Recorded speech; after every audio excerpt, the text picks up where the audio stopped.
Call the March 26th regular board meeting to order. So first, can we get a pledge of allegiance?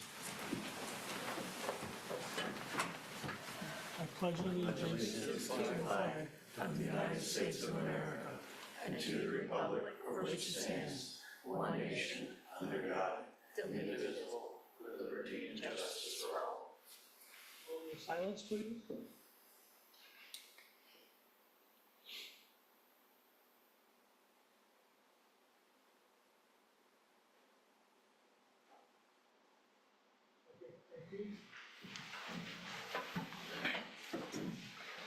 So roll call, we have all 5 members of the board here.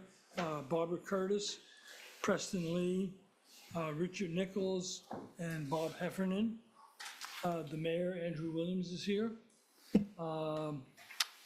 We have Robin Davis, our general manager, and Mike Hoffman, our solicitor. And I think that's, and Kim, the finance manager. So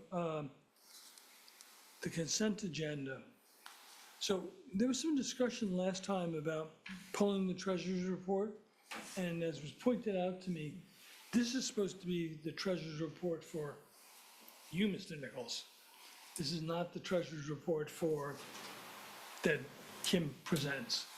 So we've left it in here. We've been misreading for how long? So, we're leaving it in here for if you want to provide an update or you have some comments. Well, I have the comment of the current financial committee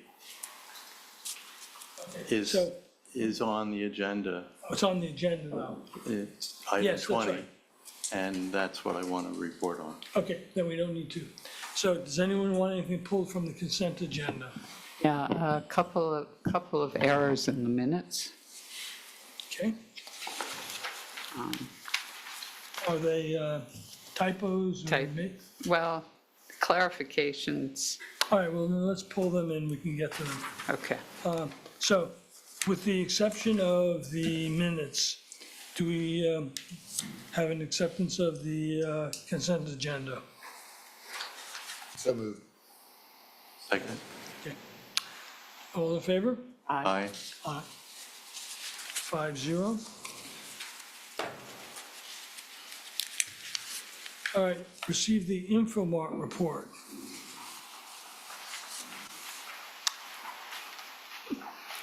Nice to see you in a chamber instead of, It's a much welcome change from the last time I saw you, Tom.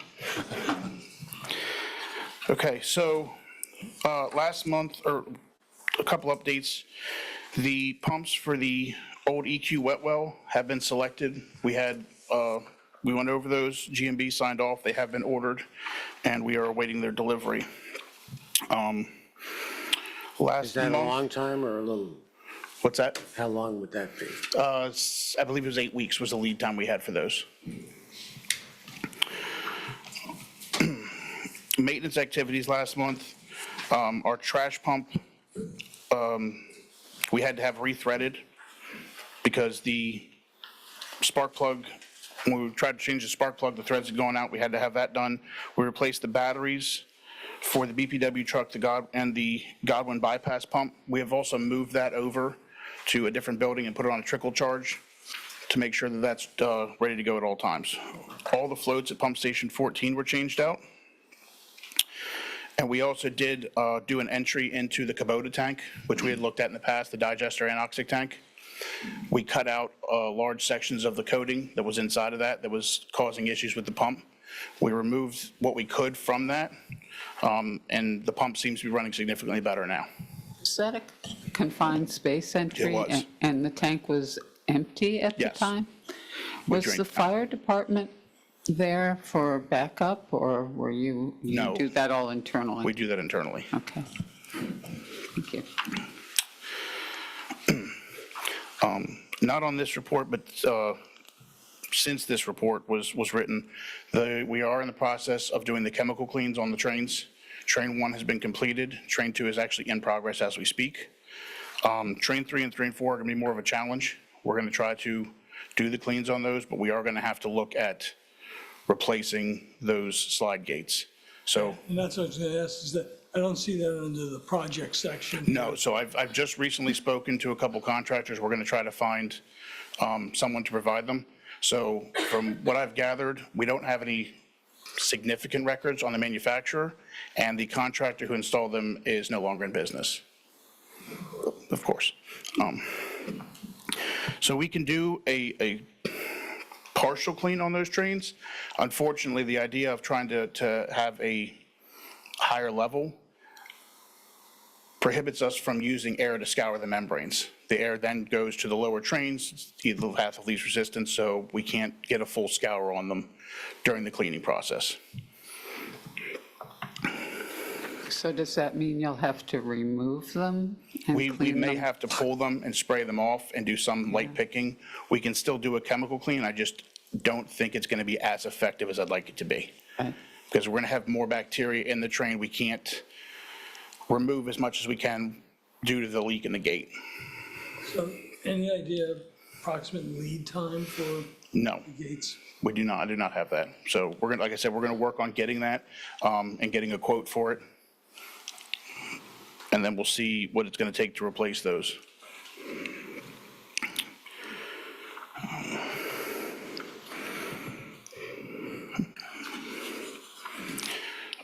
Obviously, we did have the issue on the 8th.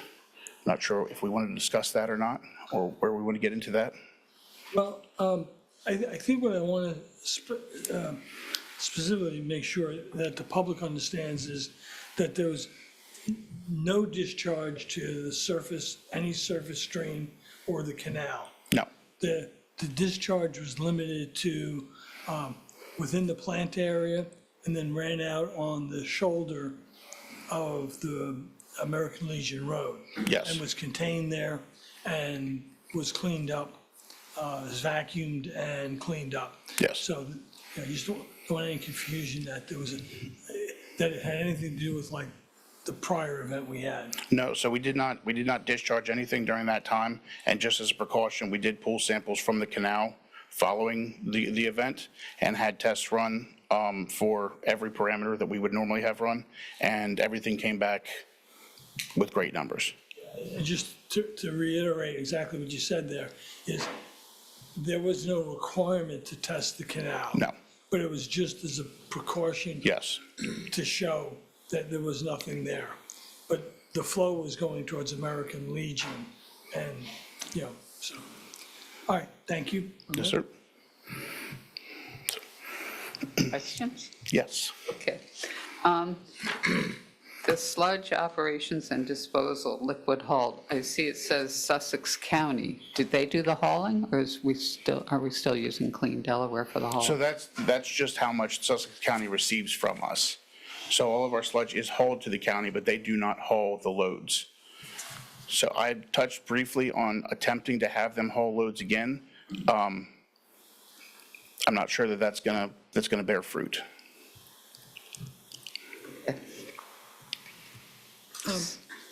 Back on page 3, the containment coating. I thought the last time we talked about it was we were going to remove the coating in the digester and leave it as concrete. Or am I misremembering? I believe that is the route that we're gonna go down, is to remove it. So we haven't had it removed by a contractor yet, but that's what I said, we did get down in the tank and remove what we could get off. Everything that was loose that could be cut away, we did cut away. The rest of it would have to be removed by a contractor, whether that be sandblasted or some other way of removal. Oh, so the billowing The portion of the billowing, box? yes, that has been cut out. That's what I was okay. referring to. When we got the confined space, we got down, we cut that out, we lifted it out and removed it from the tank. Oh, okay, that's good, I'm glad. The Tower Hill pump stations, have they been assigned numbers yet? Yes, they would be 35. We can correct that. So I believe some of our pump station numbers do not align with GMB's pump station numbers, but we can correct that.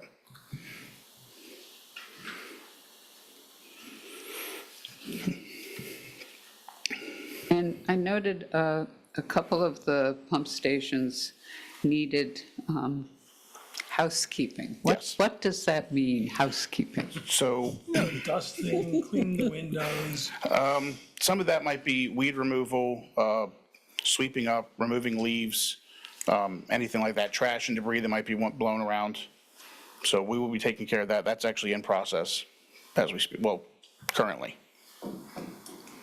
Okay, and for the Tower Hill pump station, was the call out on last month's work orders?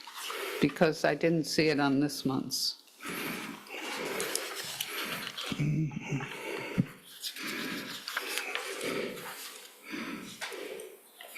I believe that, because it came in on the 1st, I believe it got put on, I believe it was on last month's, yes.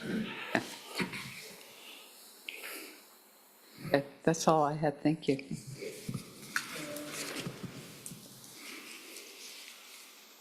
May I ask you a question on page 3 about the pump station 4 and the transfer switches that are, need to be replaced? How is this, it has this as high priority and approval, BPW budget. How is this being coordinated with the reconfiguration of 4 and 8 for the possible wastewater treatment plant movement? So any upgrades to Pump Station 4, I believe we would have to coordinate with GMB and what their plans are moving forward with that station. So the generator, we're still renting, we haven't replaced that. And as far as I'm aware, all of that is on hold until we have a determination of what's going to happen moving forward.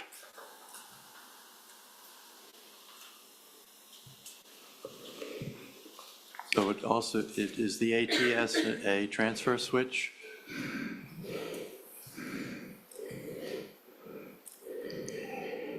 Under projects? Under projects? Yeah. You said on page 3.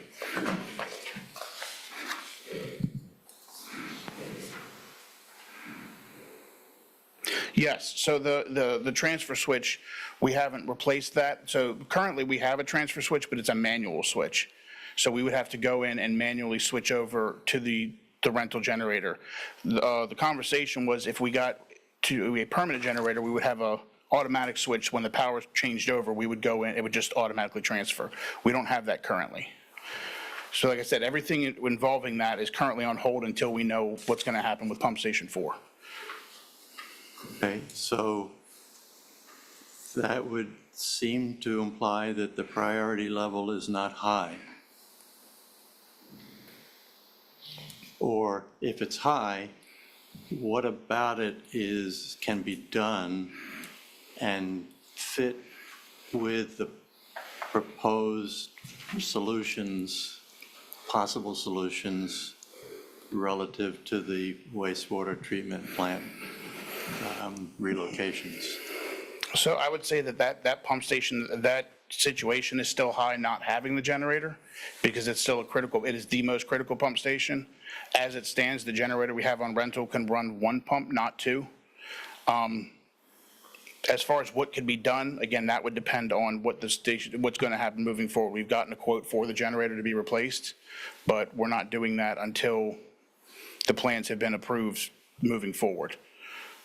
Don't we have an item on the agenda for discussing pump station 4 and 8 going Okay. forward? So, But it is, from GMB's perspective, is there a middle ground of, yes, we need to do something now that is compatible or can be incorporated, as opposed to what we do now, we can't use in any of the solutions, the possible solutions for the wastewater treatment plant project? I would have to discuss that with GMB and see what the plans moving forward, which way they were leaning on that. I mean, it's, given that you have it as high, what makes the most sense? And I presume that GMB would be happy to help. Yeah, I think we can discuss that input. on the other item. And I think, as we've discussed up until now, the issue is that we're spending, I think the technical term, Kim, is buku money on renting that pump, on renting that generator. But expending and buying a generator when we don't know whether 4 is going to be the lead, 8 is going to be the lead, they're going to be bifurcated, you know. So I think the discussion with GMB later on the agenda Okay. will help. But Well, I've asked about this a lot. I wasn't gonna repeat it tonight, but, you know, I mean, yeah, we're gonna do things to 4 and 8 coming up, but that's years out. I mean, that's not gonna be next year or the following year. That's probably 4 or 5 years out before we get around to doing that. I don't know. So we keep renting that generator, it bugs the hell out of me that we keep paying rent when we probably could have bought it by now. maybe that's the decision, that we, after discussing 4 and 8, and just decide to go out and buy the one that's there. Yeah. Because Robin, what do we get for a quote? We got a quote before, didn't we? For some reason, I want to say it's like $180,000. 85, Eight? 185,000. That's what I thought roughly, yeah. Yeah, it's not a small bit of change. Correct. Yeah. So we received a quote for the generator. It's 185,000. The current generator rental is on a 28-day cycle, so we pay 13 payments a year. It comes out to roughly $23,000 a year. We also received quotes for another bypass pump that we could station permanently at Pump Station 4. That ran roughly $100,000. So the issue with the situation is that then kind of snowballed into this. The bypass pump would pump roughly 1,550 gallons a minute, which is less than what ideally we would be able to reach, which also led to the problem that the current pumps that are at that station only pump about 1,450 gallons a minute. So during peak flows and at maximum build out, it would not be sufficient, which is why the bypass pump was essentially shot down. Because in the long term, that bypass pump would not be sufficient to back up the station.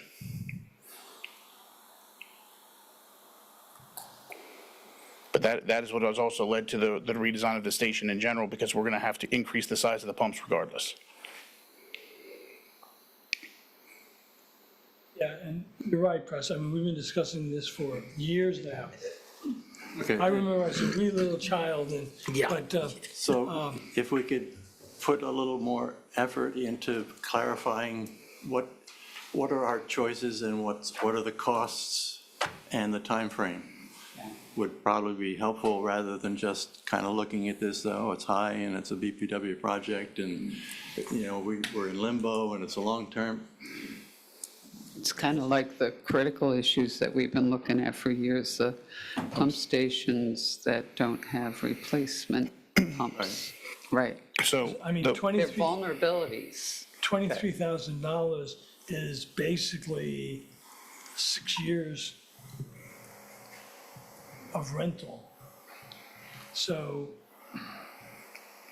the pump station situation, or the replacement pumps, we can get quotes for all the replacement pumps, but essentially that would be more of a capital project than a maintenance expenditure. So we would have to run that through you to get approval on any purchases. Because depending on the pumps, they could run anywhere between 45, I'd probably say $5,000 and $9,000 a piece. Well, why don't you do that? Maybe not on all of them, but some of them. We can do that. And I have one other question. The digester lines that froze, were they underground or above ground? Were they within the building? They're above ground. Above ground? They're above ground. these are the ones that run up along the catwalk. Yes, yes. So we're gonna have, before the weather cools again, we're gonna have those heat traced so that next year we don't have that situation. Now, we may actually look at replacing those lines altogether because they are sitting in the sun. If they were to crack or break, we're not getting an alarm for that, and we would essentially just be dumping everything. So I'd like to replace those before we have a failure due to just sun, wind, and other exposures. So, Yeah, thank you.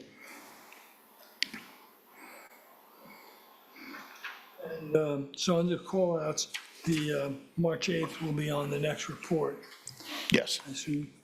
And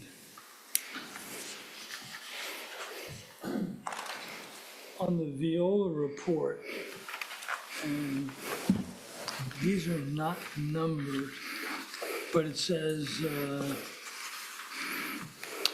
these are about the turbidimeter readings and flushing out of the lines Yes. on both train 1 and train 3.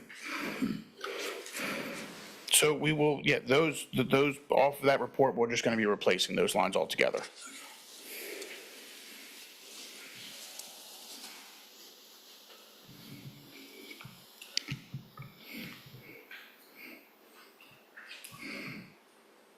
That's about it. Any other questions? Anything else? Thank you very much. Thank you. Thank you. I do want to make, the responsiveness of Inframark during the March 8th event, and, was all we could have expected. We realized that, there were multiple failures that led to it, but between Infomart, Keystone, our control systems, the county, Robin, Josh, and Mike, I could not have asked for anything more. So, Appreciate that. very much. Thank you.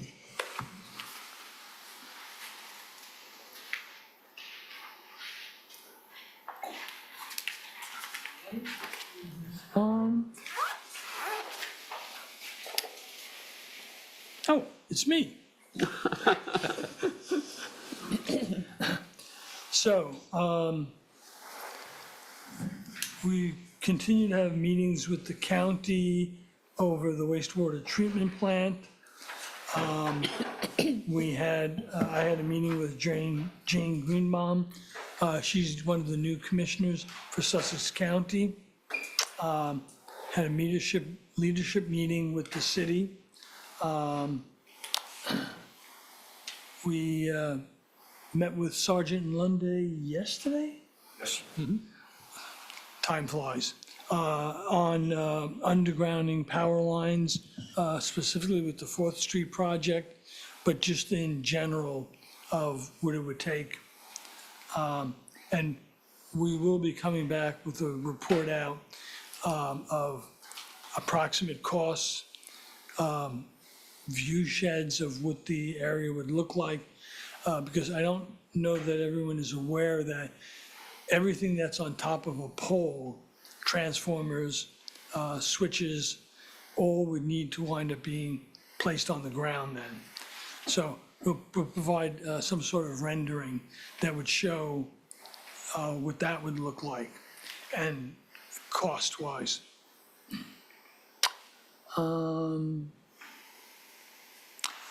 And we have it later on, but just to mention, can't mention it enough times, on April 26th, we have Hazardous Waste Take Back Day, and in parallel with the city, doing Drug Take Back Day.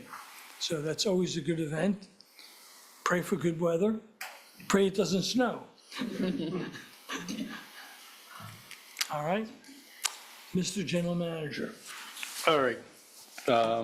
As Tom mentioned, we had several meetings, also attended the city council meeting. Barbara and I met with the University of Delaware, had a meeting with the University of Delaware regards to an update on the wellhead protection area study. Did you elaborate on that? I'm interested in what's happening. I haven't heard much recently. Well, they're still working on the finalized report. in general, the area looks like it has changed some. But they are finalizing everything, and they'll give us a written report on it when they're done. I think should be in I can't remember if he said. I think he said end of March, but Okay, that's, I couldn't recall the exact Yeah. date, yeah. And this has been going on for how long now? I've lost track of time. It's got to be 2.5, 3 years? I think it's before I started, so yeah. Yeah, it's probably been at least a couple of years, at least, yeah. Yep. So, On our projects, the canal crossing, the pipe became operational on the 18th of March. Teal's in the process of installing the water services along American Legion Road. I think they got one left to do tomorrow. It's the wastewater plant. Well, I've noticed the increase in pressure on the beach side. Yeah, that's what you had said, yeah. I think the balloons are falling from the ceiling even now.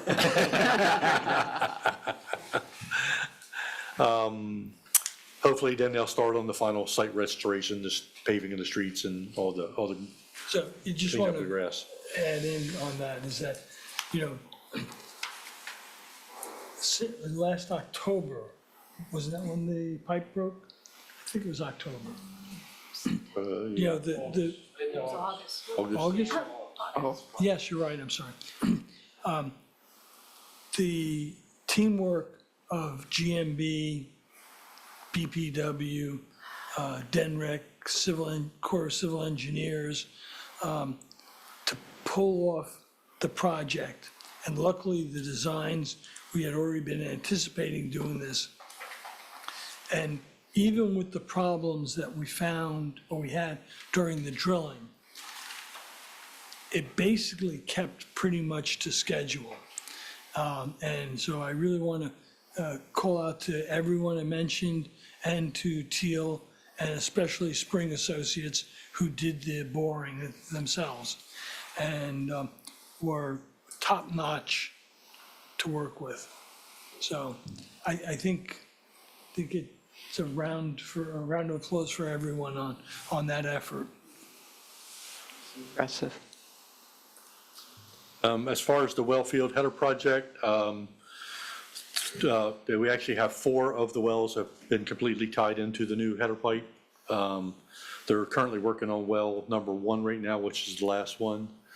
Hopefully, once that gets back online, we can do some testing of flows and see if that will increase any of our flows coming there by having that 116-inch pipe through there. The new water tower, site work, and to start a foundation work will probably start, the way it looks, next week. They're going to be on site next week to start doing some of the site work first and then the foundation work. Additionally, Going back to the header pipe, once they cut into well 1, are they going to be able to go in with a borescope and see what's inside that pipe? I don't know if that was in the plans to do that. It was not in the plans. Don't tick Sorry. Josh off. Yeah, sorry, it was not in the plans, but I mean, I think You should introduce yourself. Ben Hearn with GMB. It was not in the plans or contract for Teal to do that work. However, there's every opportunity for the board to do that. Yeah, so I guess, press your opinion, depending upon what the flow comes out, it certainly would be nice to know. I would love to know what that is, yeah. I think inquiring minds, and so if the ends are open, we can go in with the borescope and, Is it too far along in the project now? I think you guys could cut into the main and see it. I believe Teal has, we'll say, abandoned or capped off the existing main for each well house at this point. Yeah. I don't think there shouldn't be any open-ended pipes, in the current state. but when they cut well 1 in, So well 1 is currently off, so it's already been abandoned. The so they've existing already main is capped it? already abandoned and capped. So, All right, something we can think about then. Yeah. Just want to give an update on a couple of the other bigger projects. The 4th Street, Park Avenue, water sewer, stormwater streets project. As I noted in my general manager report, the loan closed. We had loan closing on March 14th. GMB is moving forward with design, and they're out there doing some surveying and doing some mark out of the locations. It appears we're still on schedule. Looking at the documents, I think it showed the estimated start of construction somewhere in March of next year. Or is that earlier?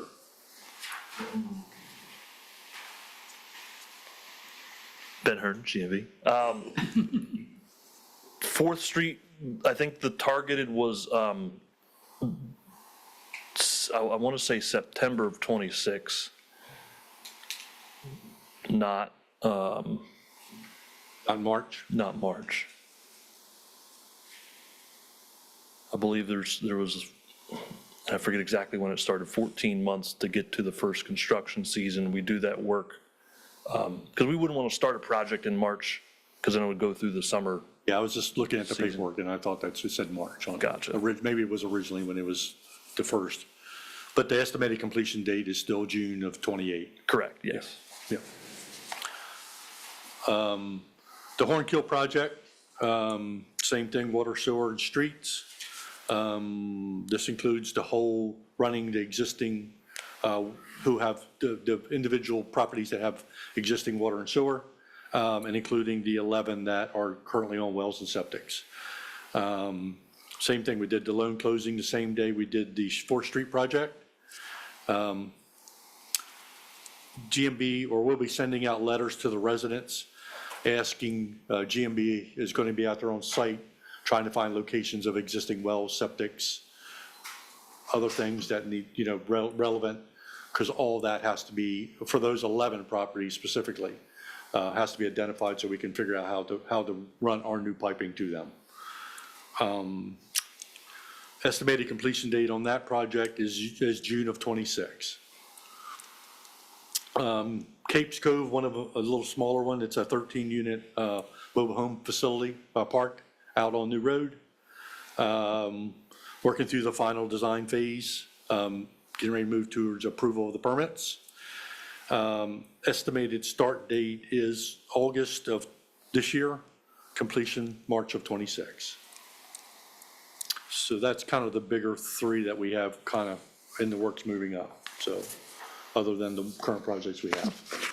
Robin, for the record, your second bullet item there, it says the commissioners voted to move forward with negotiations with Okay. BPW in the county. I think you want Okay, yeah, that needed to be, to not to move forward. that was December. Yes. Thank you.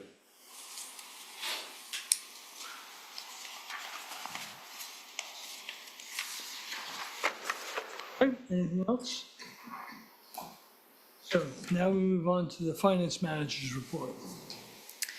So you have February revenue and expense, your year-to-date, and your cash graphs in the packet. There's not too much I want to go over. We continue to perform better than budgeted.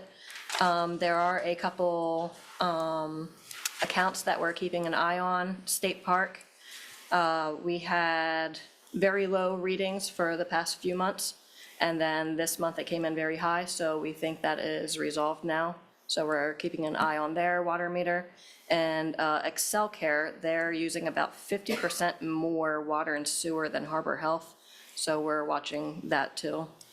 The issue with what they wanted to pay in advance, did that get resolved? Yep, they paid. Yeah, okay. Yep. Okay, good. And then Care, which one are they now? Excel Care took Harbor Health's building. Yeah, Oh, okay. Yep. yeah. And then on your cash graphs, the last graph shows a shortage for what we currently have in investments versus our cash reserve policy. We did transfer $900,000 this month, so that we will be back in a scope of our policy. I had a question about the revenue other for stormwater. Tranquility at Breakwater bill, it said was stormwater only. I thought that they were sewer only. I didn't know we were doing stormwater there. Right, it's sewer, It's sewer? yes. Okay. Yeah, Tranquility Breakwater is sewer. There was Stormwater? something with stormwater that they did. It's out, yeah, it's out in the county, so it's not, Okay, yeah. well, that needs to be fixed.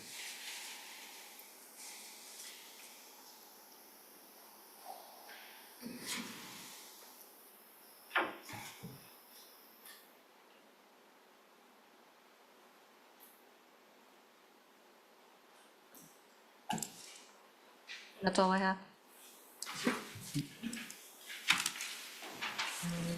Moving on.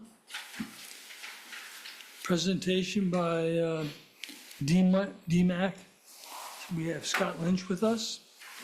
And this is about the demand response program. So, Good afternoon, everyone. Thank you for the time today to present to you. I am Scott Lynch, Vice President, Asset Development for the Delaware Municipal Electric Corporation. And I want to bring an item to you that is been an ongoing question to the BPW that we've had for a number of years. And by number of years, I mean the duration of me working at DEMEC, 13 years. So with that, I'll start off with a bit of a brief explanation about what I'm talking about with demand response. But first of all, this is our standard slide with our presentation. DEMEC is a wholesale electric provider for the 8 of the 9 municipal electric utilities in the state. We provide a number of services to you, the primary being your wholesale power supply, but in addition to that, multiple programs and projects, of which one is demand response. So what is demand response? It's essentially this. When you serve a customer and you provide electricity to a customer, you are either you're either doing that through an on-site form of generation or some sort of off-site generation, which is generally in the PJM grid, which we take power from. When the PJM grid is stressed, and I'll give you examples of that. That is usually that third week of July where it's over 100 degrees outside, or it is what we experienced a couple years ago on December 23rd, 25th, about 4, 5 o'clock in the morning, where the grid is really taxed and people are using a lot of energy. Now, the way you solve that problem is you turn on more generation, or you ask people to curtail or lower their generation.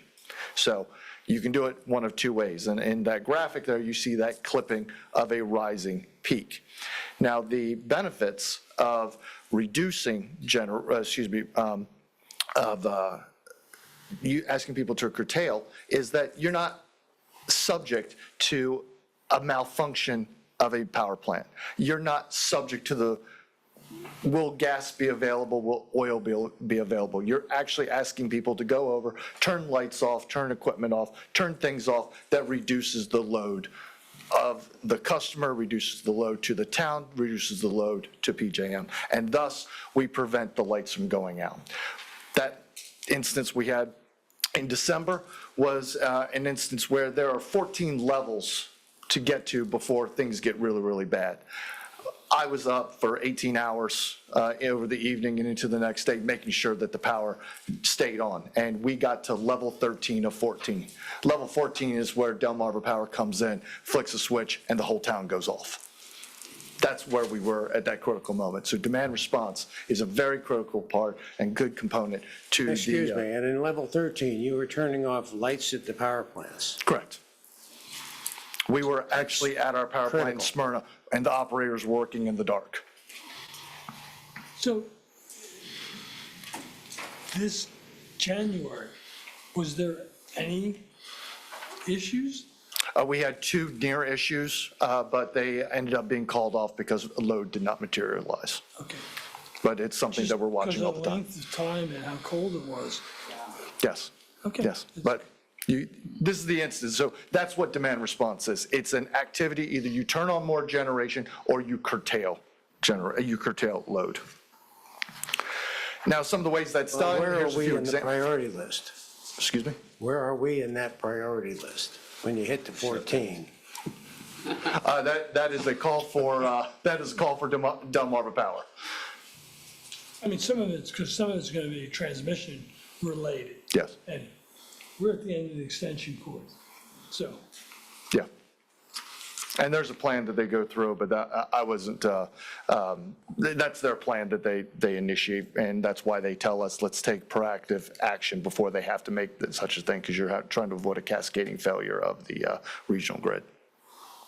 So right before you hear is, I'm not going to go through all of them, but these are examples of demand response. These are activities that individual customers can take to shed load. The easiest example is, as was mentioned, you're flicking lights off, things like that. You're turning off power using systems at a particular building. So our program, DEMEC has been operating this program since 2012. Since that time, 7 of 9 of DEMEC's members have been exclusive with DEMEC, meaning that there's other curtailment service providers that are out there. Our curtailment service provider that DEMEC partners with is CPower. And what I mean by exclusive is, by your ordinance, you already have ordinance in place that says you have the ability to approve any curtailment service provider that offers services in your community. And by that, you can choose to elect one, or you can choose to be open. Since 2012, the Lewes and the city of Milford have been open. And not exclusive. BPW, again, bring to you today just this bit of information, is that since May 2022, there have been no third-party enrollments in Lewes. DEMEC and CPower have been the only ones that have applied in that open program to be a curtailment service provider in the community. And we've been doing a lot of work with bidding in energy efficiency through one of our other programs into the demand response program. But that was one of the other measures that you could bid in for services that does help prevent grid issues. So we've been providing this. When you talk about exclusivity, so we have a separate contract with the University of Delaware for their excess wind capacity. Mm-hmm. Where does that fall? Unrelated. Totally unrelated. Totally unrelated. What this would mean is DEMEC CPower, since the CPower is our partner, we would be the ones that would go to your customers like the University of Delaware, again, outside of the wind turbine, and ask them, would you like to enroll your building in reducing 20 kilowatts of power related to your lighting or your HVAC system. Again, totally unrelated to the wind turbine. We would go to BB Hospital. We would go to other customers, and they don't have to be big customers. They don't have to be super large customers. They can be smaller, where we can aggregate loads together to participate in the program. I provide you a little bit of information here since 2012. DEMEC in its program, in just our program, we've provided incentives back in the entire aggregate of all DEMEC members of almost $5.4 million. So, again, I'm going to run through these rather quickly. I wanted to make sure you understood, but some of the exclusivity benefits. Number one here is administrative.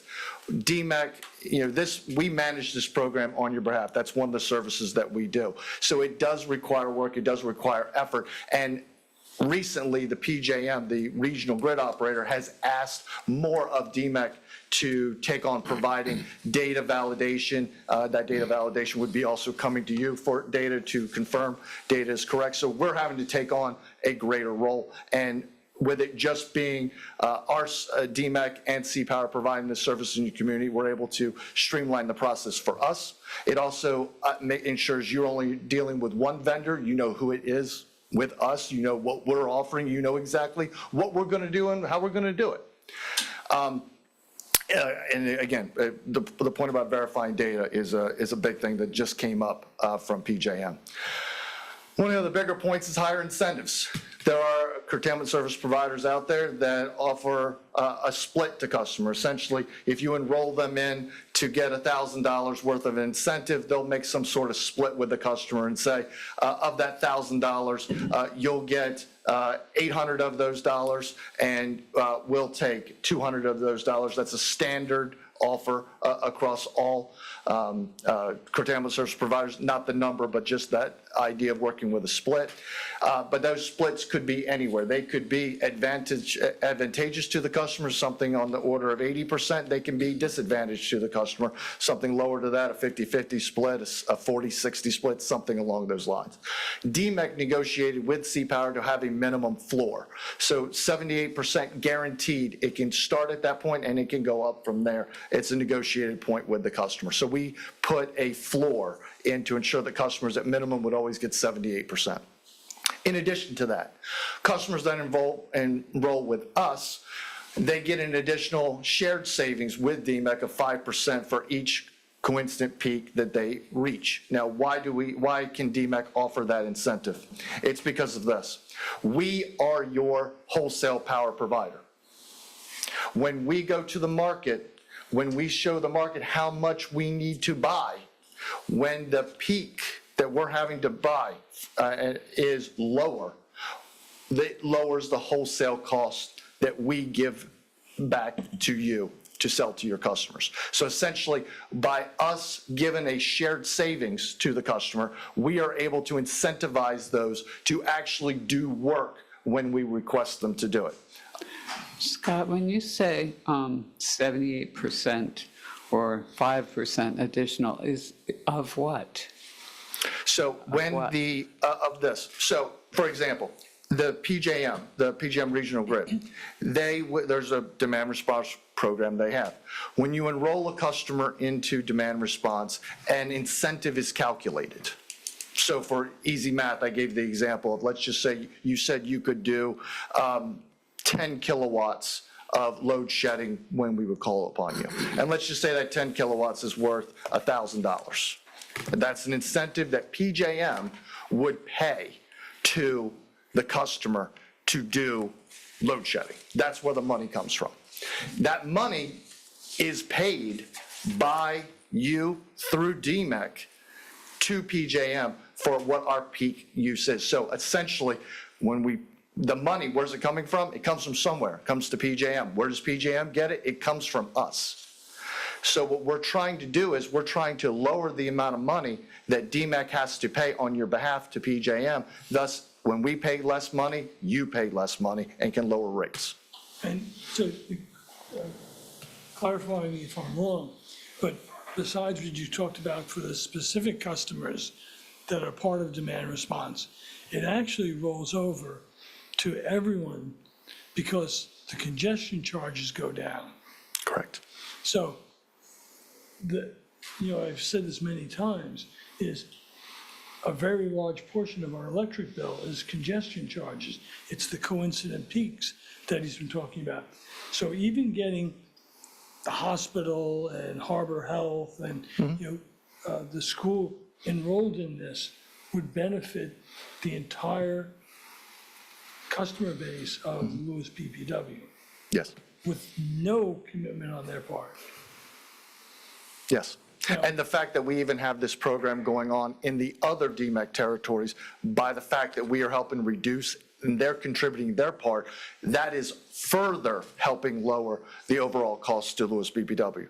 Like I said, in the last 3 years, we've been doing energy efficiency incentives. We've not had as much enrollment in the active participation program. And AMI would allow us to go even further Correct. that we can't do now with private customers, because you need to have the two-way communications back to the meter. Correct. When I was a Delaware Electric Co-op customer, they gave us something to plug into an electrical outlet to let us know when there was peak demand. Yes. Is that something we could do? That is their Beat the Peak program, and they actually, the plug-in that they used to use, they did it for a while, and then they have since retired that. They do it based off of an app. So the same way that DEMEC goes excuse me, and makes announcements when there are peak events and high energy use times, we do the same thing through social media, through announcements to board members. So we do virtually the same thing right now. Okay, but, Customers. you know, will let's know. say it's 4 o'clock in the afternoon and the app goes off and says it's a high peak time, and Barbara's a good citizen, and turns off her lights and her oven, and I'm less a good citizen. How do you know? How do we know? And how do I know that it's a peak time if I'm not on social media? Well, that's the whole point of, all these things require manual intervention or manual action, when if you have AMI, it can be automated. Yes. You can put time of day use in, and you can put congestion peak use in, At what there's- level? At the home or at? Yeah, right. at the meter. But then there's still the question of the customer knowing that it's peak time and turning things off, that No, not if you have AMI. it turns it off automatically? You can set them up that way depending on the system. Barbara's house goes dark. Well, that's what I'm saying, then who chooses that? The Yeah. BPW then chooses what temperature your house is at? And how does that work?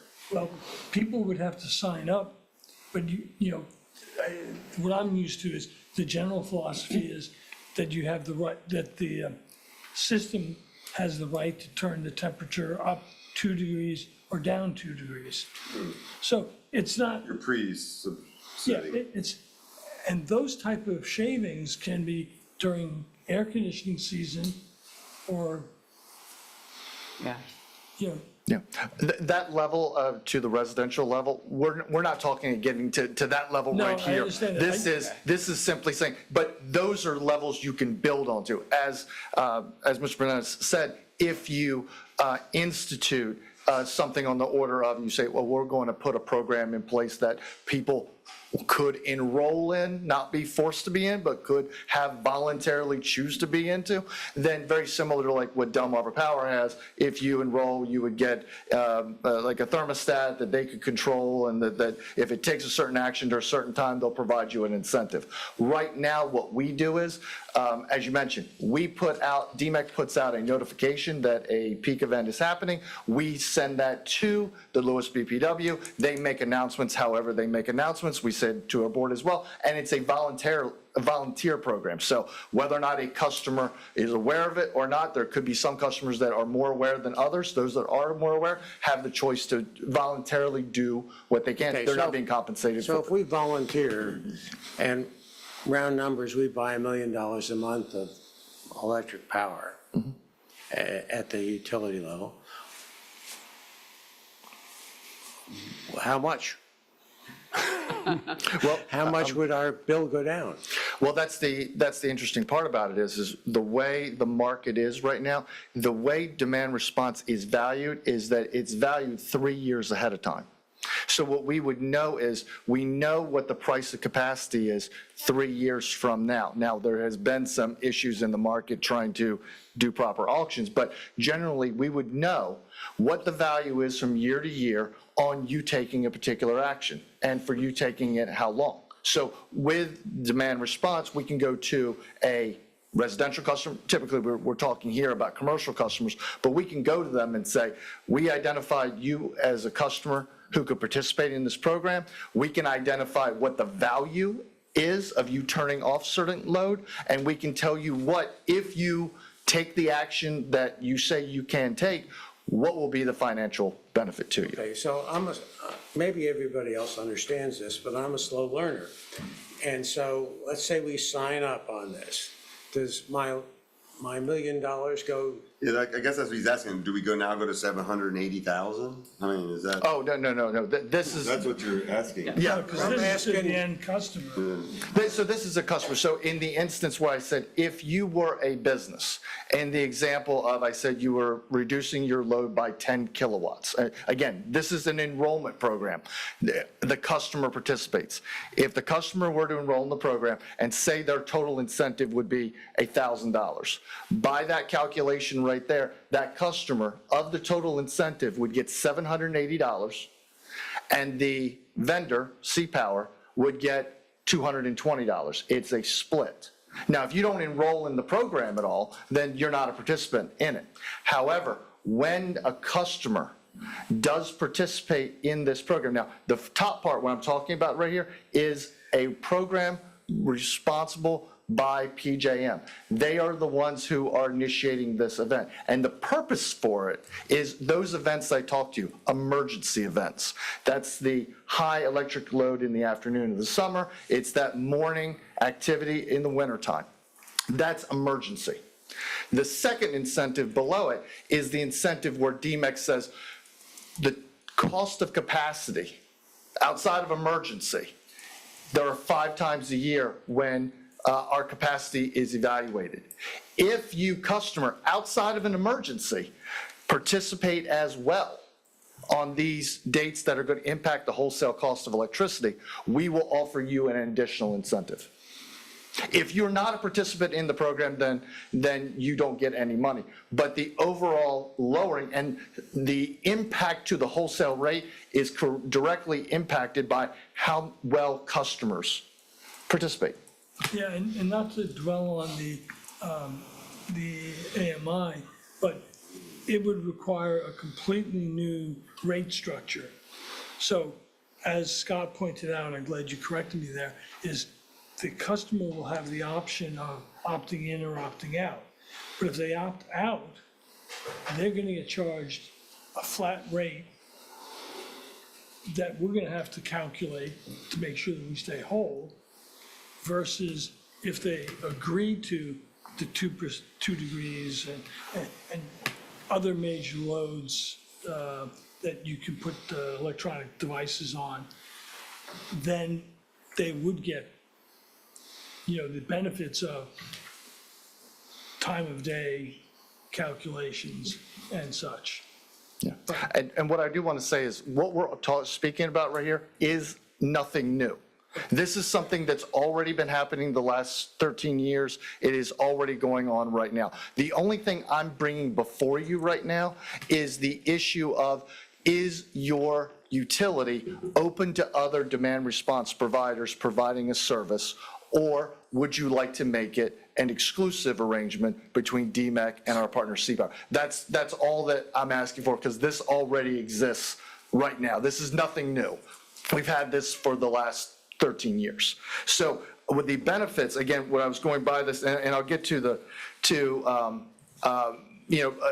at the end here, the last thing is performance evaluations. If we're going to offer an exclusivity to CPower, we want to make sure that they're signing up real legitimate customers who are going to truly participate. And that's one of the core values of them. I've seen them, I've been in the meetings. They sign up customers. Part of what their job is also to dissuade customers from participating. Because the last thing you want is for someone to say in the middle of winter, I'll be on this program. And then you call them to take some action in the summertime. They're like, oh, no, I can't do that. So part of this is that evaluation. They do a very good job. So the reason, again, why I'm here is to bring out the idea of asking for based off of an existing program that is already in effect, those incentives rates, the additional incentive that DEMEC provides is currently available to the open program is allowed for the split for other people. The DEMEC incentive is only for those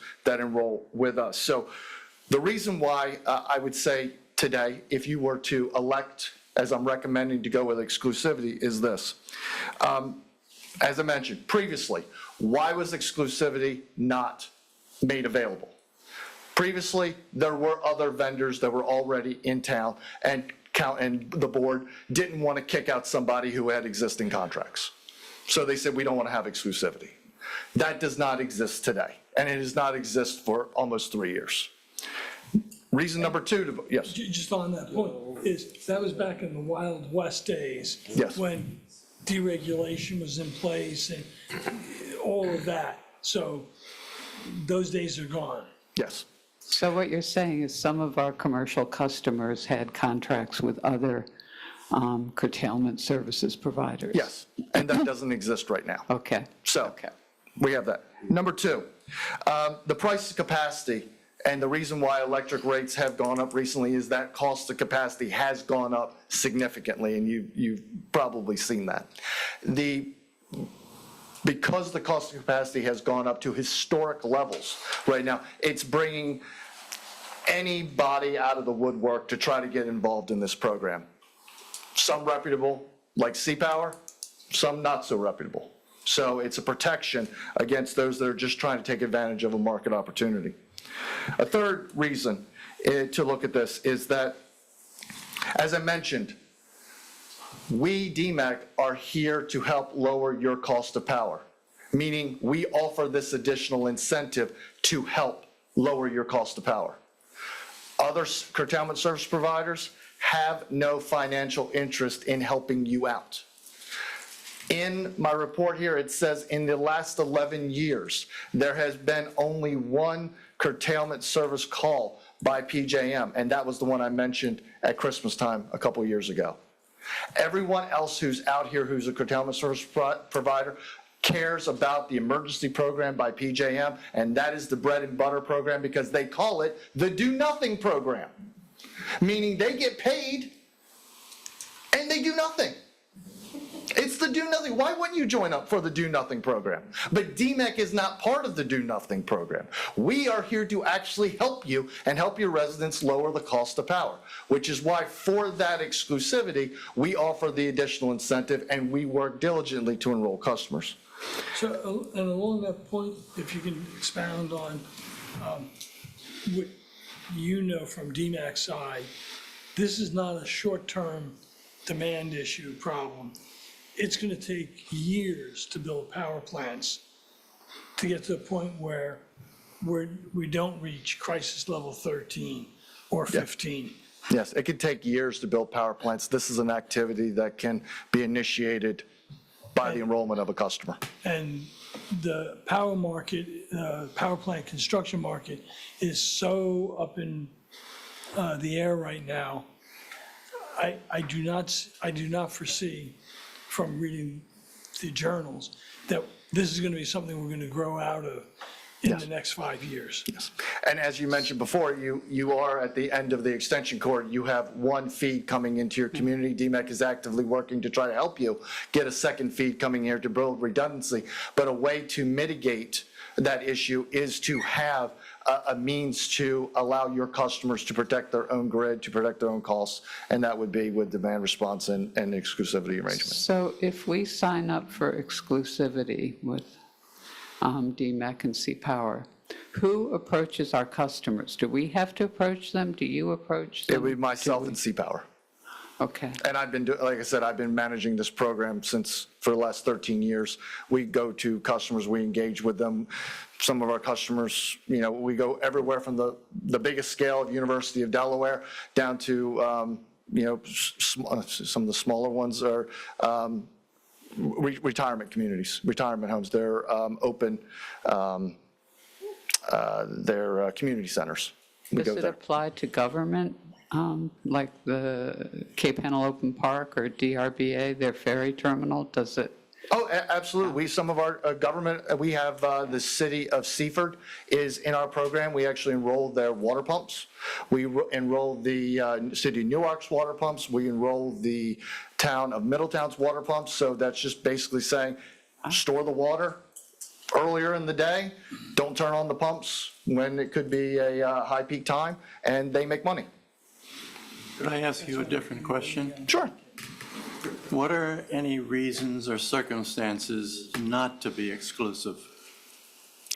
Not to be exclusive, I would say if you were saying that the free market will work and it's going to solve the problem, I'll tell you in the last 3 years, it hasn't solved the problem. So that would be the one option I would put out there. And I'll even say this, in full transparency, just give you a couple dates. A few dates right here. DEMEC sent our request for approval to be a demand response provider to the BPW and to Robin and to Kim on February 24th. It was our application, and we asked for exclusivity at that time for the 13th year in a row. On the 25th, there was a question about the exclusivity. We responded with a standard form of letter that we ask all of our members to use to prove that exclusivity has been granted. On 3/10, again, next month, we were asked by a curtailment service provider who is open in your communities. We said Milford and Lewes BPW is at this time. And we received on the 19th, not an application, not an authorization from the BPW, not any type of anything from anyone. We received a registration request for a customer in your territory. So people are already trying to sign people up and they have not gained your approval yet. That shows a lack of respect for your process, for a process that I've already dictated more than once how things operate. So I want to be perfectly open and transparent that because of the lucrative nature of things, you're going to get people, whenever markets are flush with money, anyone and everyone, reputable or not, come out. So we are just asking, let us, as we provided for 7 or other 9 members for several years, to offer the same exclusive benefit to you. Any other questions? Well, I hope somebody understands it. So this was just a presentation, so we can't take any action today, but we can put it on next month's agenda. Or actually, Mike, does this really need to be on? No, you can take, am I muted? All right. Couldn't see my little light. You could take action if it be the will of the board. Okay, even though, Yeah. You can take action if it be the will of the board. I usually hear like an echo when I speak, but I don't, I'm good. All right. Scott, if I may, what kind of staff assistance, the BPW staff, would you need during this process? Or during? We primarily take over all the efforts for you. We go out.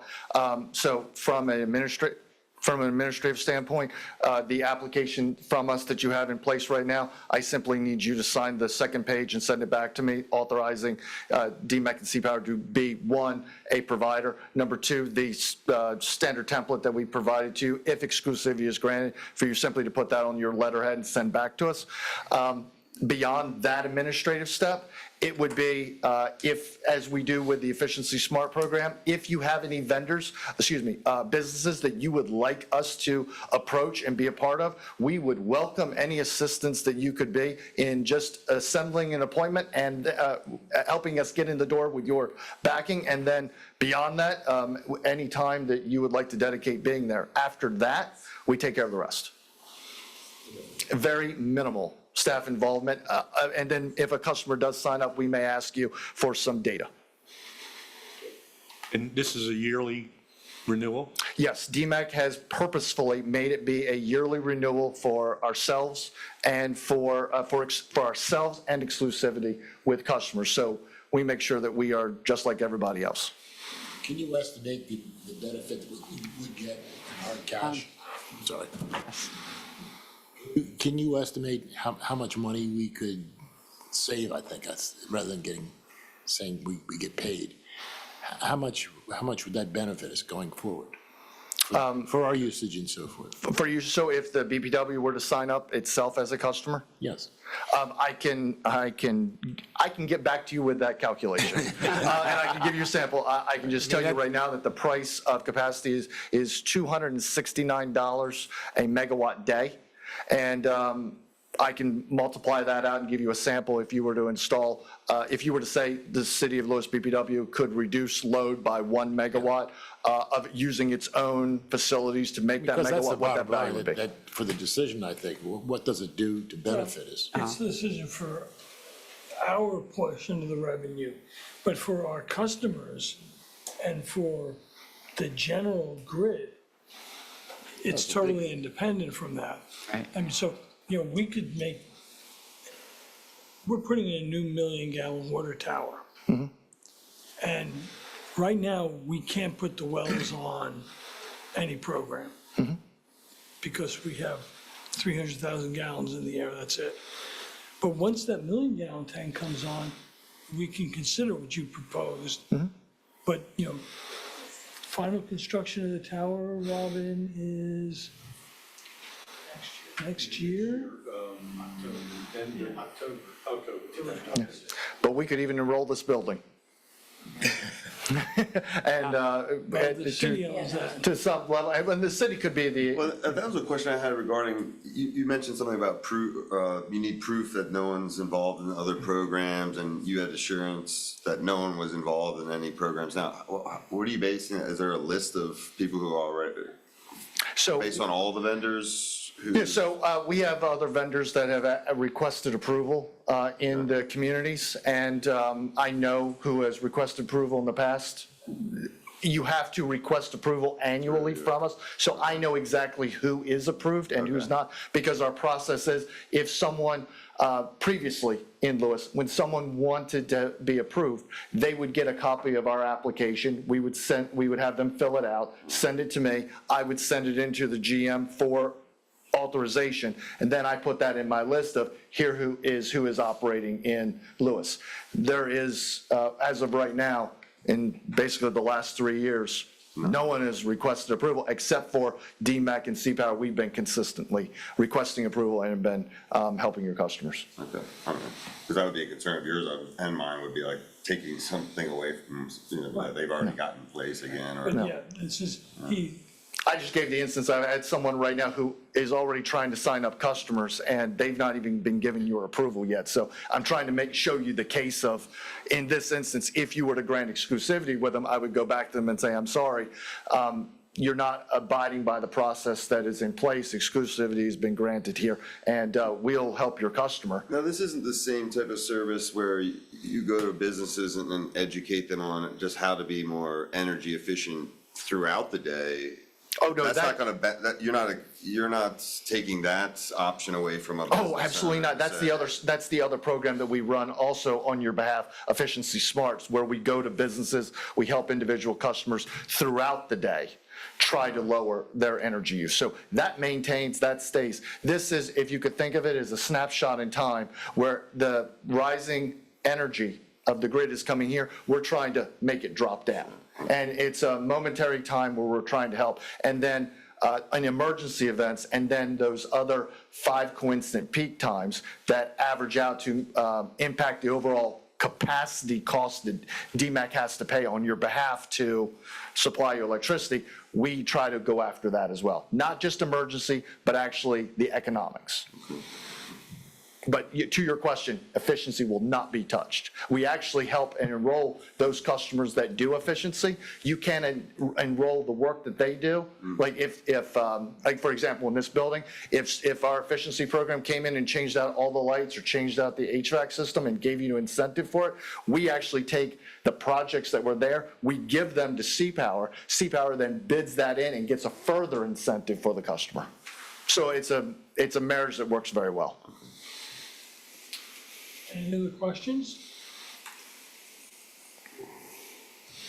Sorry to be so mercantile about it, but do you have any case studies where Town A signed up 2 big customers? What happened to Town A and Town B and customer C? I'm just, this is like smoke and mirrors to me. What would you be wanting to know from the case study? I'd like to see a case study of Town A paid $1 million a month for electricity, and now they pay $950,000. And customer A paid $100,000 of that, and now they pay $95,000. Or something. Correct me if I'm I'm- just not understanding where that Correct me if I'm goes. wrong. Testimonials. If we sign up for this, we're not getting any money out of this unless we enroll our buildings and our facilities. So it's really the customers who have to decide whether. I understand that, but it's how much? Oh, well, let me see if I can give you the example that. No, that- don't. Send me an example. Oh, no, that's the thing, I don't have an example, but I can give you, but I can give it to you right now, what the example is. Remember, as I said, this is the do nothing program. So what your curtailment service provider wants is Town A They want to have cost you $1 million for electricity. They want to enroll as many customers as they possibly can, and they still want you to pay $1 million for electricity. Then they go to town B, and they're going to do the same thing there, same thing there, same thing there, and nothing reduces your cost of electricity. What DEMEC is offering with our program is we're still trying to go after that $1 million you're doing. We're trying to get it to $990,000. We're trying to reduce it to that by enrolling customers. But is the issue and the question before the board today whether, so right now, there's no limit to who can provide that program because there is no exclusivity, meaning if somebody other than DEMEC came over and said, we've got this program, and they would then apply and they go and they try to get customers to do it. And isn't the ask today from DEMEC that right now nobody's doing that? Nobody has anything in place. We, DEMEC, have this program that we stand behind, and we are asking for exclusivity so that we can then present it as an option in Lewes. Isn't that the ask? The ask is for the board to grant exclusivity to DEMEC to then allow DEMEC to go out and implement its program. Yes. Right. We are, that is, yes, we are already requested to be one of the potential many that could offer the service, but for the reasons stated, we think we're offering a better product, and as a result, asking for exclusivity. And the alternative is to say the board isn't getting in that business, and the board is saying if other companies or entities want to provide this option, then they can go and market themselves to the customers and let the free market be the free market. We, the board, aren't going to take a position. That's the alternative. That is the alternative, yes. So the ask of the board is, do you sign up for the exclusivity, and then that triggers DEMEC going out and saying we're the exclusive provider for the benefit, or do you, the board, want to say we're not getting in the middle of it? Whoever wants to present their programs can present the program. That's the ask. Yes, and the latter has been the prevailing way it has been over the years. And Mike, I think that was a great clarity. And in addition, I would add, it's a renewable every year. So it's not like we're signing up forever. So giving it to DEMEC and seeing how it works for a year, and then we can come back next year and decide. Well, I know you want to do I this. don't think,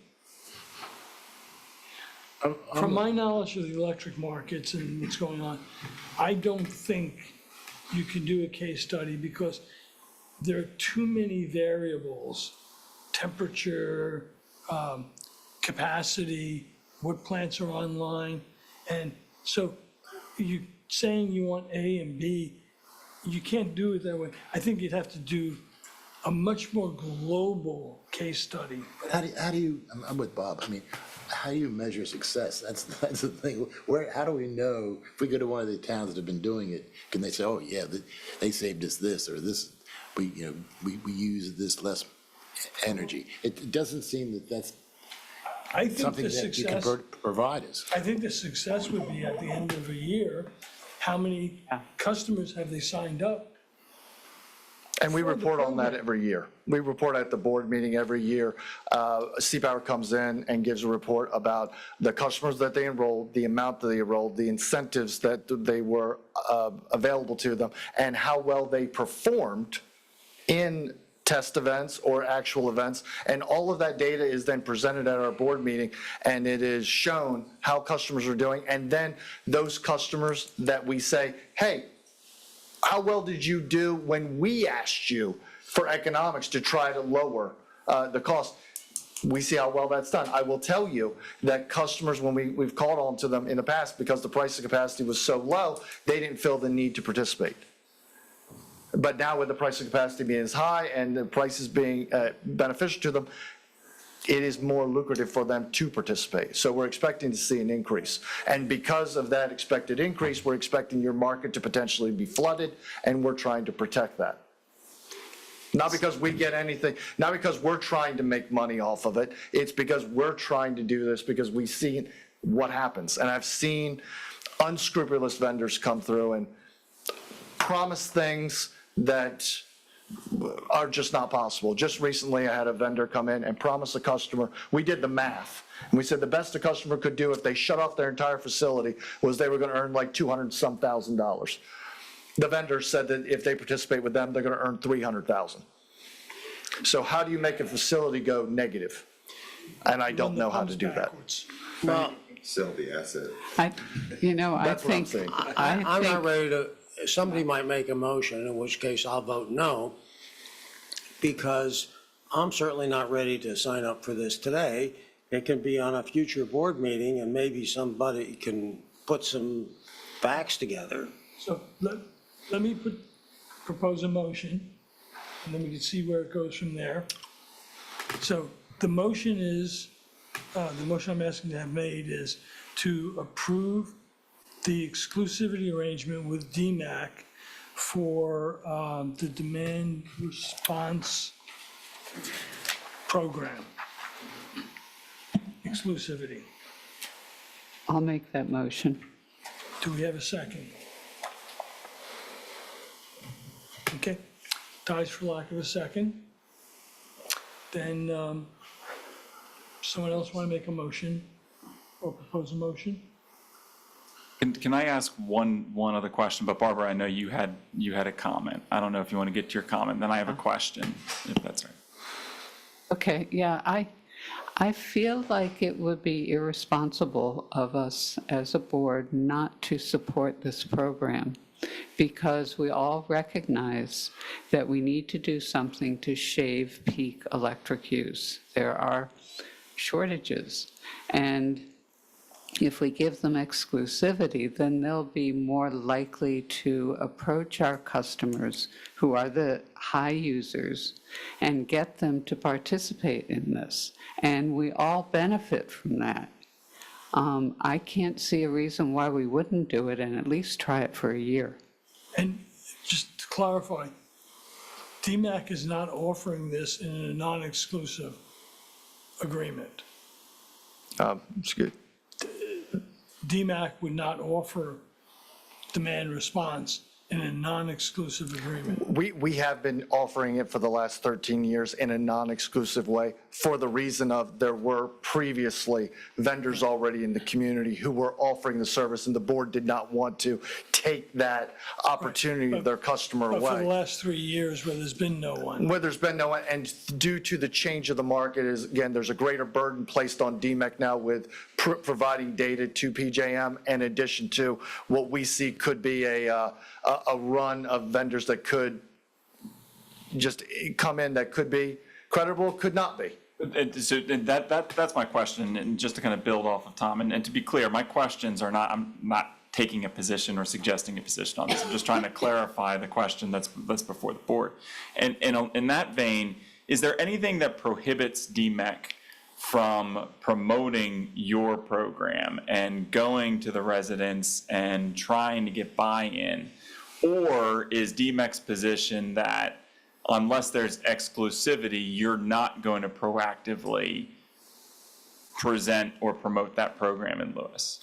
No, we are, there is nothing preventing us from coming in. We have been working with your customers, again, for the last 13 years to try to help them. We are just seeing a change in the market that is prompting us to say, we think there's a better reasons now than for exclusivity, other than we just want it. You know, there's better reasons now. And I think, and that's the point, and I guess the core question. The ask before the board here today is not necessarily the pros and cons of your program or what your program is. The question is for the board to make that the exclusive program for the next year.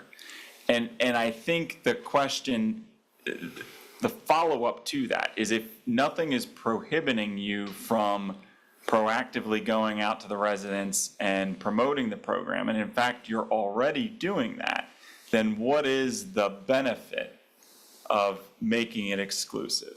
Yeah, and that's where we came in, that's where what I was saying, the benefit is, one, is that there are the previous reason for not offering exclusivity was there were existing customers who were already with someone.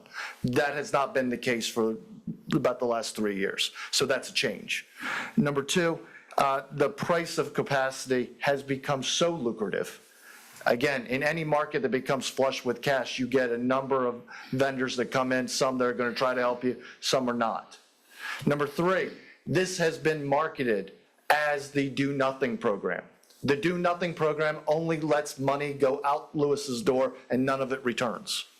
When we try to involve and help customers, we're trying to involve them in our program. Now, without exclusivity, we're still going to try to help it. But when customers understand that we're even offering a higher incentive than someone else can even provide, why would they?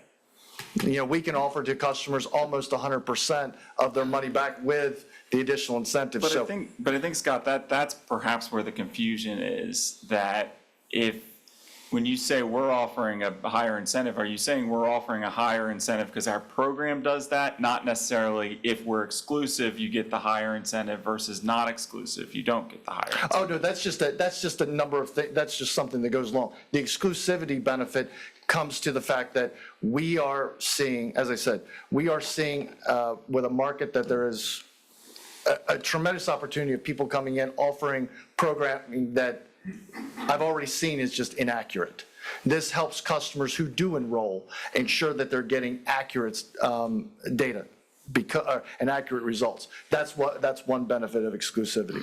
Number two is that there's a greater burden being put on DEMEC for helping those customers be a part of the program. And because of that, because we're working greater, we believe that it would be a better position for us to help you as just one source that you have to provide data to, one vendor that you would deal with. So it's someone that is backed by you versus just being an open market. And so, Jimmy, chime in there, because I think, Mike, you got to the point there on a lot of it. I only foresee the generation market and the peak market getting worse and worse. And, you know, for example, Limerick is now going to be starting to feed data center from the Limerick nuclear power plant. That's not going to be going to PJM. 3 Mile Island is going to be restarted to power a data center. The data centers are eating up more capacity across the country. And that's why I was making the statement that I only foresee the spread getting worse. And I think it's worth a try. Because customers that are going to be with someone who is just anybody off the street coming in, they are not going to be interested. It's actually not a part of their sales at all to try to help you as a community lower your electric rates. It's not even a part of the discussion. It's, again, the free market, it's the free do nothing program. When we go in, we talk to people about doing it, helping themselves, but also help the community as well. So that's the reason why we're asking for that is if you keep it open as it has, that's perfectly fine. We'll continue to try to enroll customers. It's not going to stop us from trying to help do our job.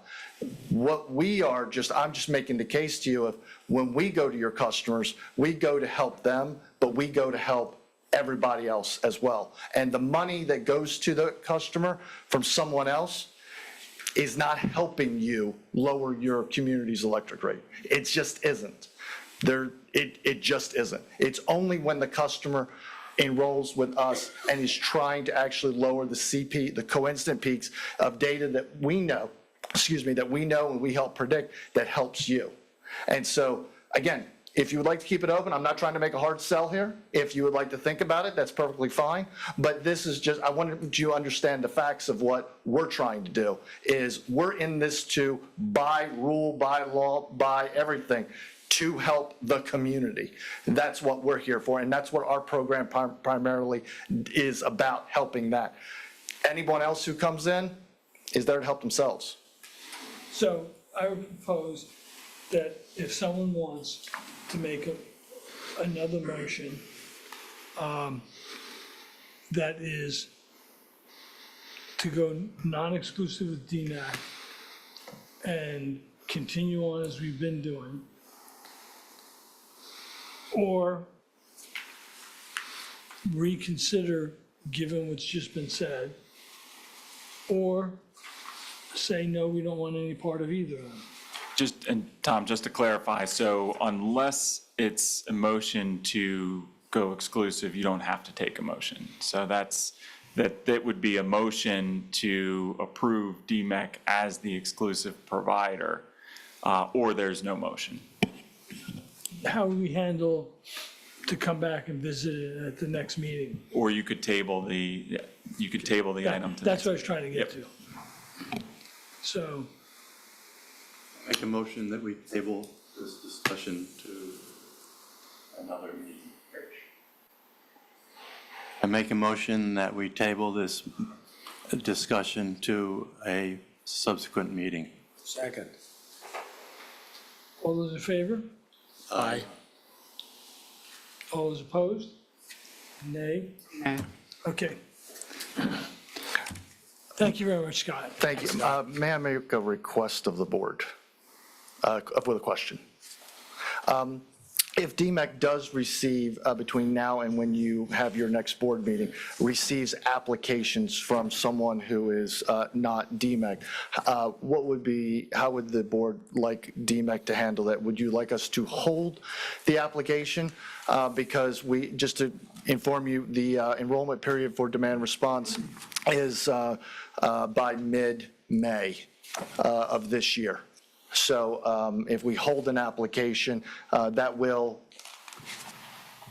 cause some potential uncertainty about whether or not customers can get enrolled or not. So just a direction in the interim while you are working. If you would like to get back to me at another date, that'd be fine.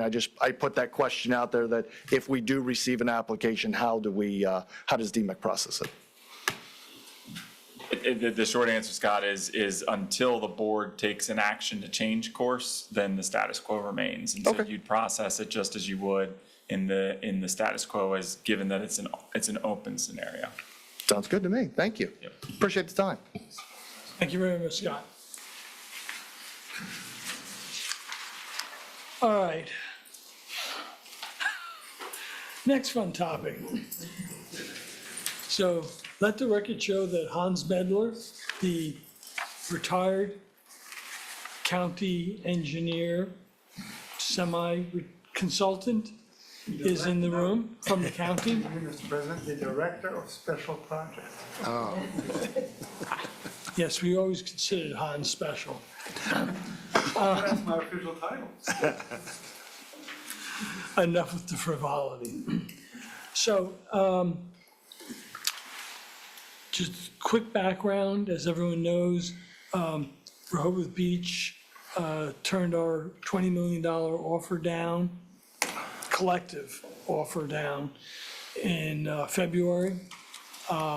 Last week on Wednesday, we had a workshop where we presented the two go-forward options.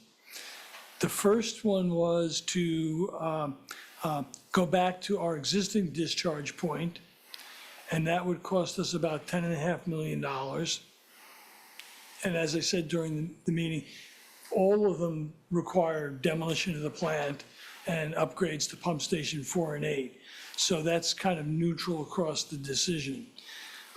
The other one that Mr. Medler came up with was to discharge to a point closer to Wolf Neck, and that would have environmental benefits, and it would actually be much less expensive because we wouldn't have to run the pipe all the way back up to our discharge point. The cost of that was $3.5 million. So we and the county has talked with GHD, who did the original engineering study, are going to move forward with exploring the option to discharge closer to Wolf Neck and come up with a concept for that and take it from there. You know, then the fallback would be going to our discharge point. So also I would say that we really would like public comment, and you can go to our webpage and under the icon that shows wastewater treatment plant, the next page on the lower left side, lower left side, there's this place to put to attach comments. So we really would like to hear from the public on what their concerns, questions are.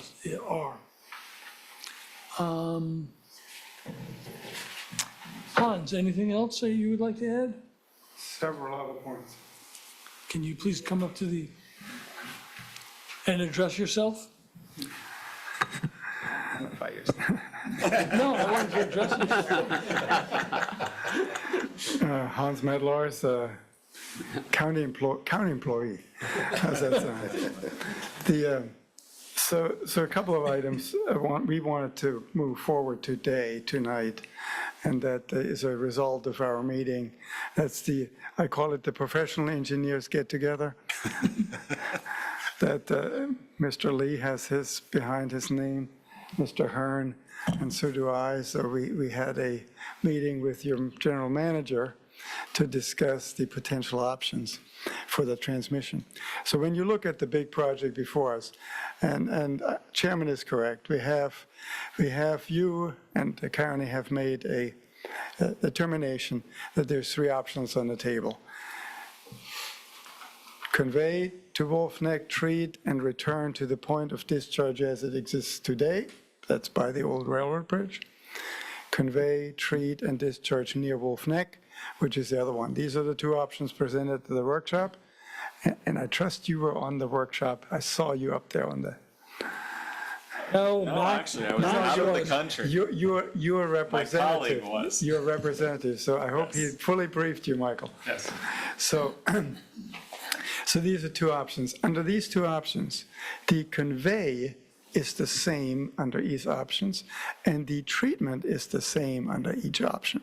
So having said that, we would recommend to the board that you take steps, and we'd like to discuss a little bit further the convey ask, as the county will, and I've discussed that with our administrative team and our leadership, so the county will take action on the treat. And the treat will contain a new look at the processes, and that's for your council member, Ms. Curtis's benefit. So we want to make sure we don't close the doors and just go blindly into the, let's do South Coastal 2.0. So, so the convey is on your side action, and we have the treatment action. Has I've said at the workshop, and I say it here again just for the record of the official meeting, the county has under contract an environmental firm in conjunction with GHD to conduct hydraulic studies, bathymetric studies, and any environmental water quality studies associated with the general area between Wolf Glade and the current outfall, but also the overall movement of water in the canal all the way from the bay to the Roosevelt Inlet. So these things are moving forward. That's why the answer on the discharge piece cannot be answered until these studies conclude. Same answer I gave last week, so that answer still stands, and that will play itself out over the next, let's say, 2 years, give or take. So that is also the same answer we presented to the Secretary of DNRC, that will be in conjunction with the DNRC team. They will have input on the studies, as well as the scope, and will be kept up to date on the results as they roll in over the next couple of years. So in the meantime, as individual entities, you will hold the contract for the conveyance package. We will hold the contract for the treatment package, but both of these are part of the overall project. That puts new urgency on the development of the agreement, because now both entities entering into the world of actually spending dollars, and we want to have a basis to that, and that basis would be our future agreement.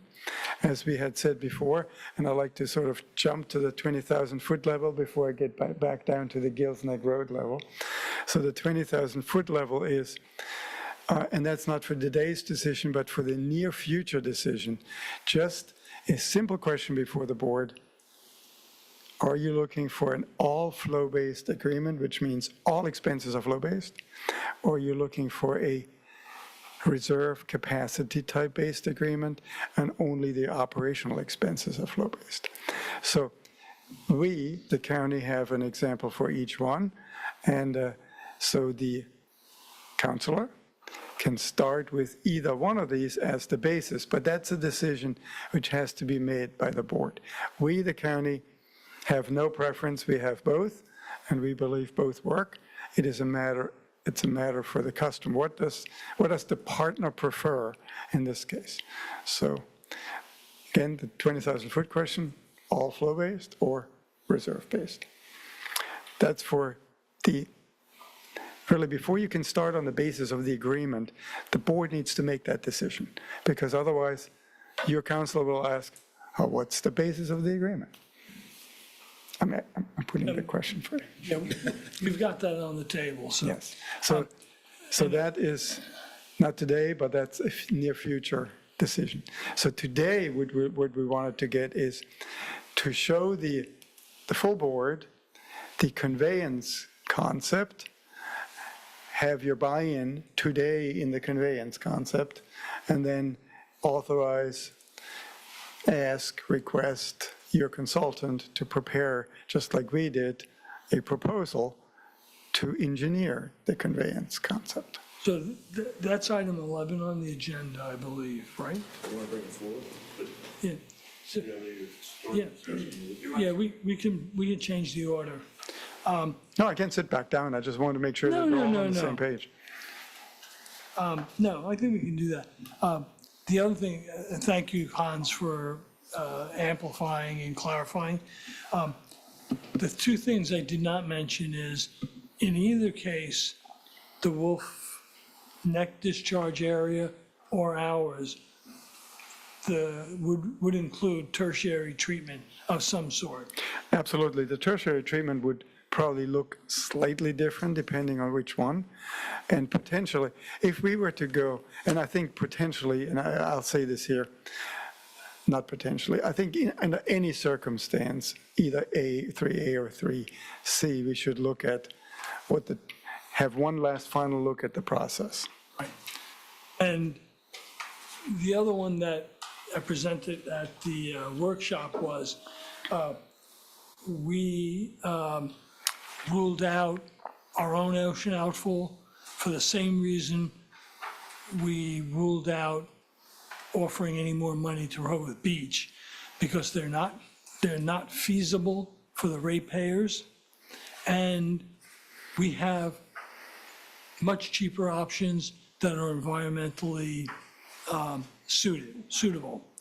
So, we drew the line in the sand at the $20 million offer, including all the sweeteners that the county had agreed to offer them. And our ocean outfall turned out to be the same type of issues, so. And we made it very clear to the secretary, this is the existing waste load allocation is what we will consider, and nothing beyond the existing waste load allocation. And that's a key takeaway for the public. So at that point then, we'll skip over 10 and go right to 11, and this will be the Hans GMB show. Can we tee it up, or do we talk about it off the maps? It's a great question. If we talk off the maps, we need more copies. I only brought one. Did you bring more? I think Robin has copies for the, Okay, then we'll talk off the maps. yes. Mine's in color though. Offer it online. I don't have a digital copy. Can you email a digital copy? Robin has it. He sent it to me.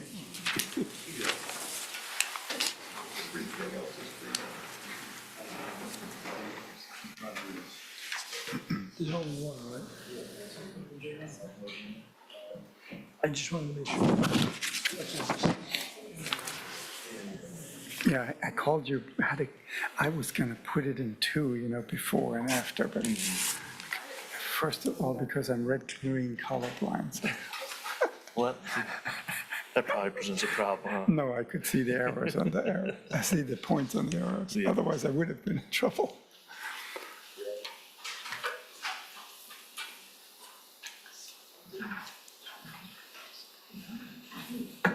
I do have it.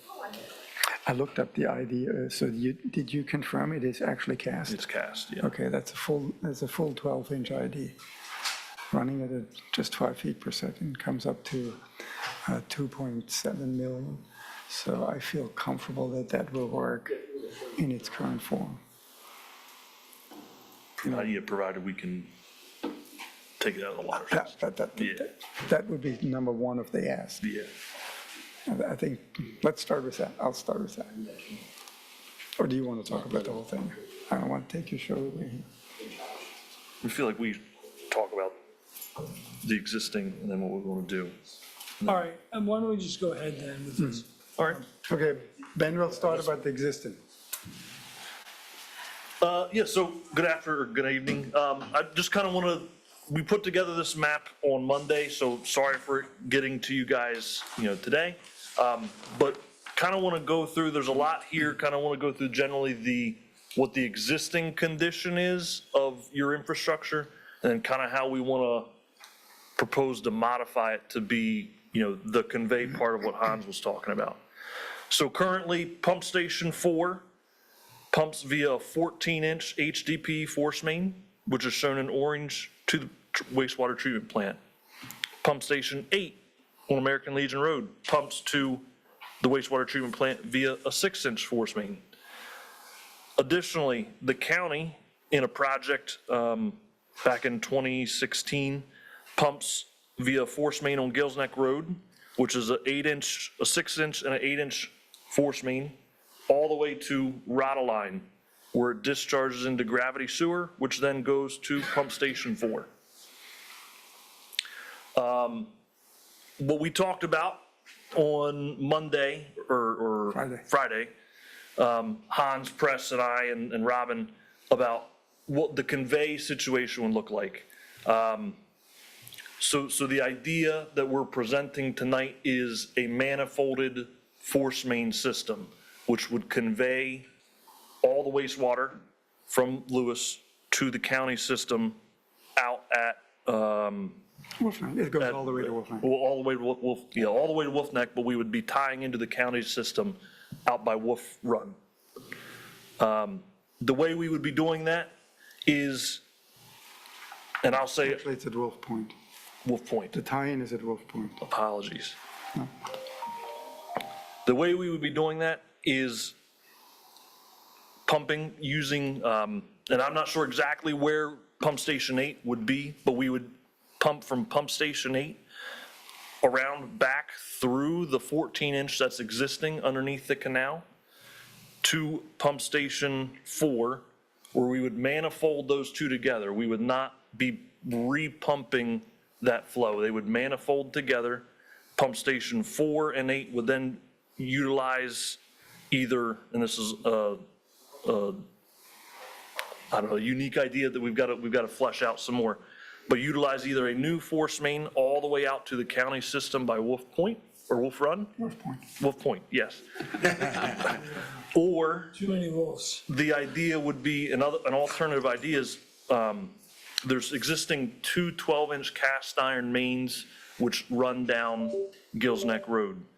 The idea would be potentially, through water modeling and checking to see whether we can get rid of it or not, would be to repurpose that water main into the force main which would allow, less cost in terms of, generally less cost, but also less disturbance to Gills Neck Road. So that's the general idea.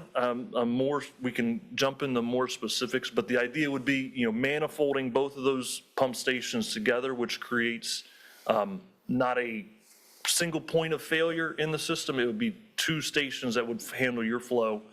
I would also point out too that there are other situations or arrangements in the board system now where manifolding is happening. Out on Tower Hill, or out on New Road where Tower Hill, Waterfront Preserve, they all manifold together, as well as on Savannah Road, there's a smaller force main that manifolds together. So this is not, I say that just to say this is not a new situation to the board. It's something that's done already, and I know the county is very familiar with manifolding force mains. So we would, as part of the, there's two precursors to this. So one would be, as Ben said, the evaluation of your water system, the water distribution system modeling to make sure that there's no adverse effects by taking one of the 12-inch lines out of service. And then once that is answered, the second exclusive water model would be something Ben and I would work on together, is to model the 4 manifolded force mains to come up with what kind of conditions you would see at 4 and 8. So pretty straightforward. We have a total of 4. It would be 4, 8, the one at Wolf Point, and our big one by the Exxon on Route 1. So we can do this in a couple of days, so you would have the answers in the near future where you can say, yes, we like the idea of using the water main, or no, we're going to build a new line all the way from Pump Station 4 to the Handshake Point at Wolf Point. So had you guys discussed how during the interim, because Pump Station 8 is going to have to continue to go through the wastewater treatment? Mr. Chairman, your engineering team has thoroughly discussed, why don't we put the P behind your name, Thomas? Have thoroughly discussed the scheduling, because we will have to, there are several things which happen in this schedule, and certainly I can put it in writing and I can share with you what I see as the sequence of events. Okay. But the sequence is also, the county would like to have the capacity on our side available so we can stop pumping through the 8-6 combo, because that way we can use its path, which is a permitted pipe path. Because we will have to deal with DelDOT on Gills Neck Road, not the city portion, but the DelDOT portion. So we would have a significant advantage if this pipe were out of commission and we are taking it out as we go and replacing it with a 14-inch.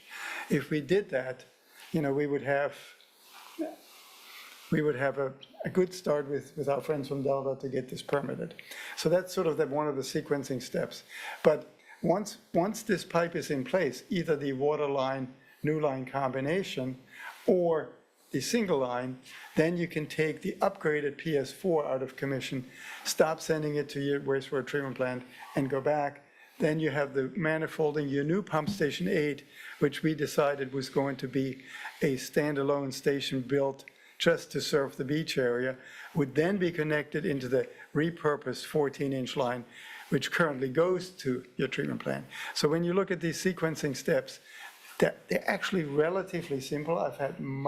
You've dealt with much more complex sequencing. So this is from a sewer standpoint, straightforward. But the key thing here is that we will have to have our capacity online at Inland Bays, which is going to happen in the next 2 years, 24 months, which means that gives us the flexibility to do all these steps. But at this point, let's just fast forward yourself now. You authorize the concept, so that gives you the 2 evaluations. That then you have your full proposal before you. You authorize the proposal, we work on ours. That means while we're working towards this, let's say in 9 months you have a fully designed, approved plan here. That's when you have that on the shelf.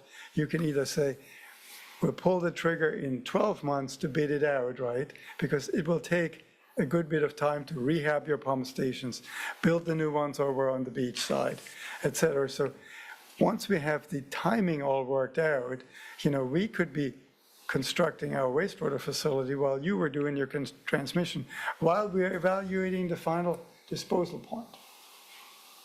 So, because, and I'm saying this, as soon as we have the capacity at Inland Bays available, your flow could actually come over and we would pump it down to Inland Bays while we're building our facility. So once the flexibility is all in play, and that's the key thing, we have to have the capacity in place to allow this all to happen. But today before you is, this is your part of the puzzle here. This is our joint engineering proposal. I would like to see the board at least make a recommendation or a request for GMB to do the analysis of the water main, because that will drive the scope of his bigger job. And once you have that decided, GMB can give you the proposal for the conveyance piece. So, Do I understand that at the lower right-hand corner of this picture, we're not yet to where the Wolf Neck plant is and the point where Wolf Neck plant would discharge into the canal? 100%. It has to keep going. Yeah. Onto another pavement. That's the point of demarcation between our system. Not anymore. That's way beyond the demarcation point. No, but what Richard was saying is there's no further improvements needed beyond that point. All the infrastructure is in place, pipes, valving, the whole 9 yards, manifolding is in place beyond that point. And so everything beyond that point is beyond involvement with BPW? Not Versus necessarily. this side is heavily BPW. No. Remember, once you make a decision where you're going with your agreement, right? Right. Everything becomes part of the project. Okay, but the permitting process now has changed, will change because we're discharging into a different place, different. We raised that same question with the secretary. And the question really is, can you construct a wastewater treatment plant and a conveyance system without a discharge point? And his answer was yes, after consulting with the staff. Okay. So that allows us to do these things. We can get this. We will have to, for example, I use this we as our partnership. This would be under your control, this design, and your contract. You would be the one holding the construction permit for this. You would be holding the DELDOT permit for this. We would be holding the construction permit for the wastewater treatment plant. So these things can move forward to completion while we're investigating and determining the discharge. And if the Wolf plant discharge solution is denied, then to keep going, we add another line going back to our discharge point. Yes, and we talked about that timing. Right. So we would know before that new line on Gill's Neck goes in, we would know the answer to that. Okay. Because if it were to come back, we would put that pipe in at the same time. So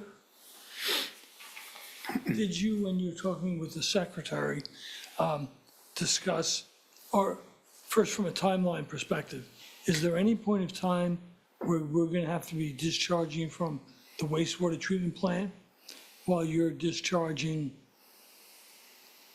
from the new point? The answer is no. Okay.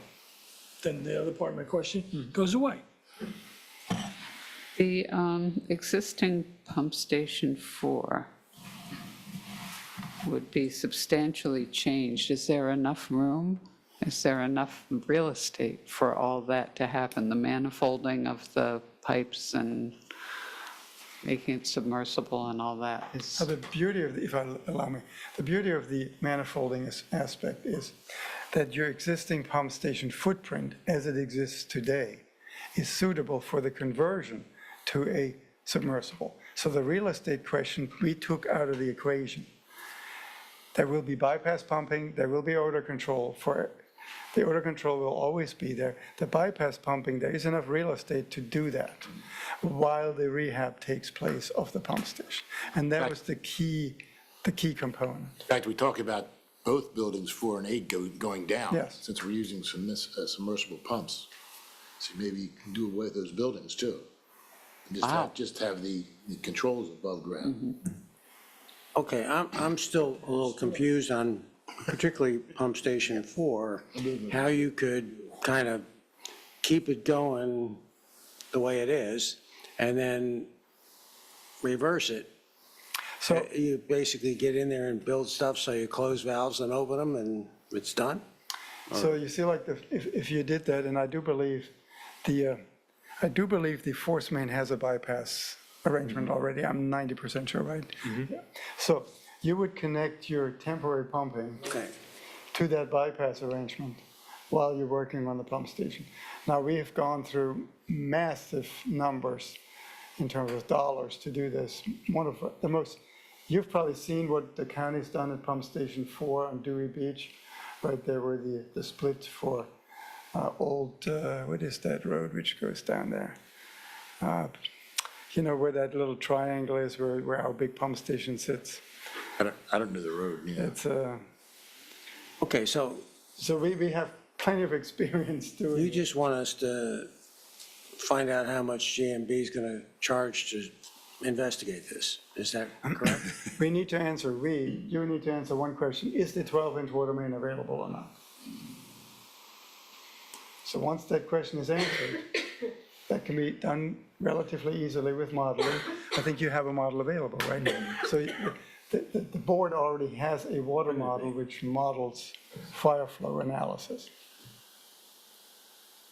And how long would that take to do? Is it weeks? Is it months? Is it years to verify? I'm not going to answer it, but my answer is in my head, so I want to know what he says. Okay. All right, then, Order what's of the right magnitude. answer? I mean, we're not talking years, we're maybe talking a month, maybe, just. No, hang on. Richard asked, how long will it take you to model the water system? So we already have a system modeled. It's really looking at taking that out, what its effects are on the system. The complicating piece to this too is the new water tower and how that affects, kind of the water flow in the system. So we kind of got to look at it in two ways. Maybe we could narrow it down to just with the new tower based on the timeline of all this happening. That's good. Keep going.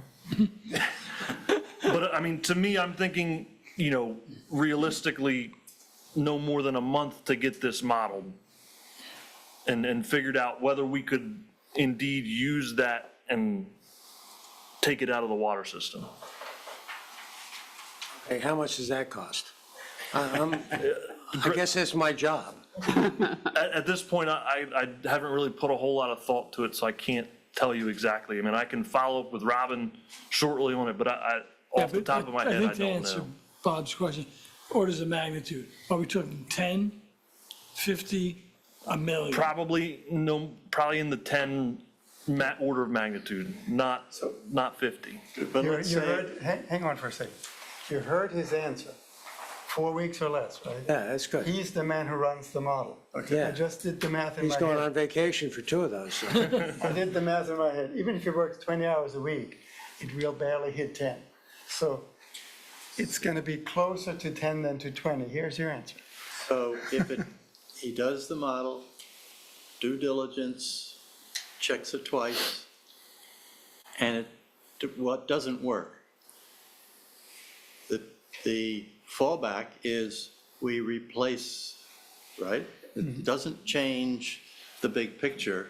It just changed, the price goes up but the solution is still there. 100% And we'll right. know in Yeah. whenever he comes back from vacation. I mean, this is the conveyance solution. So the question is, do we have a low-cost alternative by using an existing pipe, or do we have to pay for the full replacement? Well, there's a lot more new pipe going in than the low-cost section there, so. Barbara, that piece revolves around some very expensive road restoration. That's why. So we want to find that out. And we'll find it out rather soon. So we want to make a motion to authorize Robin to negotiate with GMB to model this 12-inch cast iron section and see whether it's available. I'll second that, if that's a motion. If I may, we already have in place from last month this approval from the board for this study. $22,000. I don't know how that could What was the scope of that? be used as an approval already It was just a hydraulic evaluation. modification. I guess that's what I'm looking at, Mike. Yeah, that's really not needed, we already know. Yeah. That, Oh, if the I may, pump Robin, station this- renovation. This scope has sort of, with our Friday meeting, fallen by the wayside. Right, that's what Right. you're saying is. Yeah, that's whether what we I'm could- saying. Just I didn't know if we can kind of, I withdraw my motion and Robin would modify the scope of that. and that way, So just to clarify this, and so, are you withdrawing your motion? Yeah, I'm happy to. And then withdraw your second? All right, so, with that housekeeping done. So in the agenda was this proposal. I think this is what Robin is getting at. But I think what you're saying, Hans, is that this has essentially been mooted, and the new question is a more limited study scope that needs to be answered before you can bring the conveyance question. And so the ask is for this limited scope and to not move forward on this. So to retract or, So it would be a limited voice motion, but we wouldn't take any action on this proposal. Is there any need to take action on this proposal is the ultimate I question. mean, does the manager have the authority to modify the scope? Well, so if we can do that, but I think the challenge is the scope is pretty extensive in this study. And so Right. I think the, but actually, we only authorized part of it. Because we only authorized phase one. phase one, which was the hydraulic evaluation of pump station 4 and 8. That's how it was worded in the. Right, because the rest of it, phase two and three, Phase two that We was did on there not was to approve prepare a last month. preliminary engineering report, which was not approved. so phase one was the $22,000. and the question is whether the phase one hydraulic evaluation of PS4, PS8 is needed in light of this latest development, or if you shelf that in lieu of the limited evaluation of the force. Well, this is a relatively small project, can't he just approve it? Well- Does he need the board's permission for this? So the separate question on that, Let me interject here one second, is that what we authorized was a hydraulic study. What we're doing is a hydraulic study. that, it's an honest question, I don't know, I don't have the PE after. The answer is yes.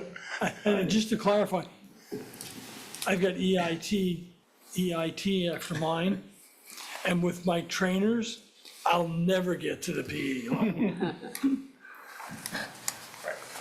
But didn't that scope name not only a hydraulic study, but a hydraulic study of 4 and 8?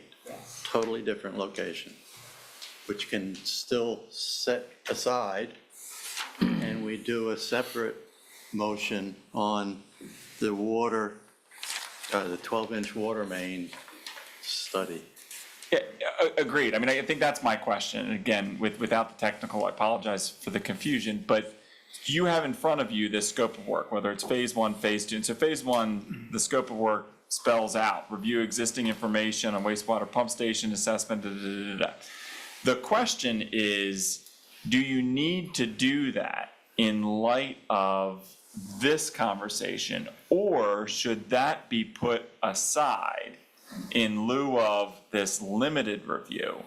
And if the answer is we don't need this, what was presented as this phase 1, but instead the focus should be on this limited review, then what you would do is you would take no action on this proposal here.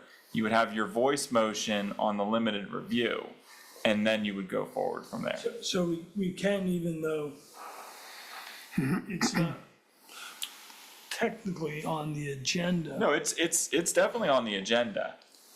It's a review of the interplay of, so I'm pulling it up here. It says possible upgrade options for Pump Station 4 as part of the Pump Station Resiliency Study. And so this is,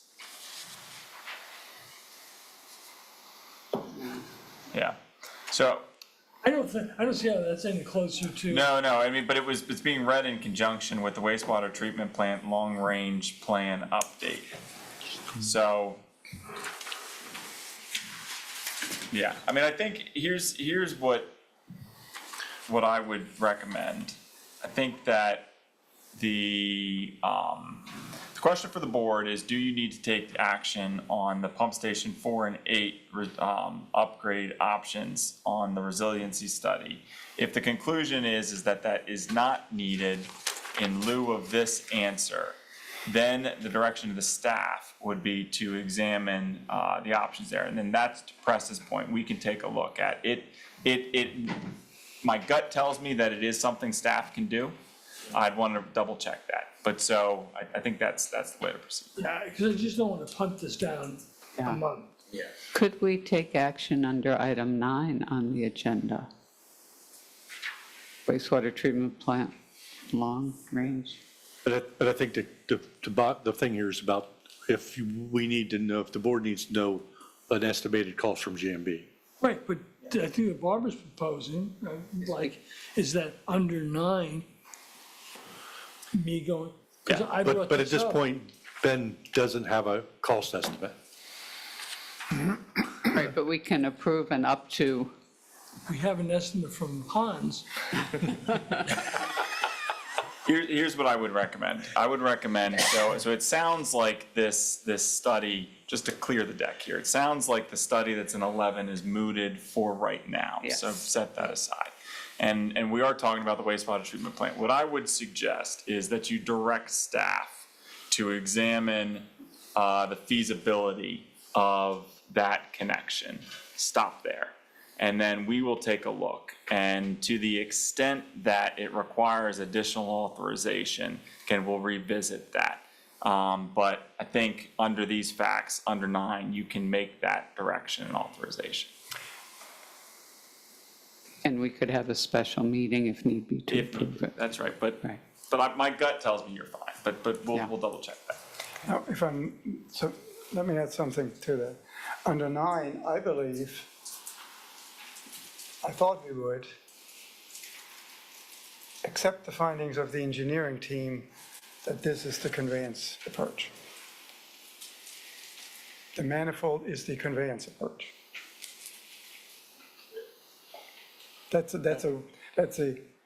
We're setting the stage, this is what we're gonna do. Yeah, I think when it's advertised as an update, this is just providing an update on where that stands. Yeah, my recommendation again is that the board directs staff to explore this conveyance solution, and then. No, the option they're studying is the use of a limited piece of pipe. The bigger approach is, this is what we're gonna do. I understand.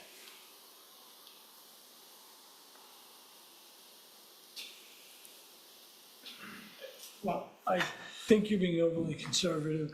and I appreciate that, for the sake of being conservative, I think we should demand that Robin evaluate the use of this pipe along Gill's Neck Road, the existing 12-inch cast iron. Dual 12-inch. No, the existing, yeah, but one of them, for use in the conveyance approach. And Does it that, require a vote? Okay. So would someone like to make that motion? Before we, what are you suggesting the motion is? The motion is to direct Robin to evaluate The piece, the 12-inch cast iron water main Right. for reuse as part of the conveyance method for the wastewater treatment plant modifications. so the wording that I'm hearing is that part of the motion is accepting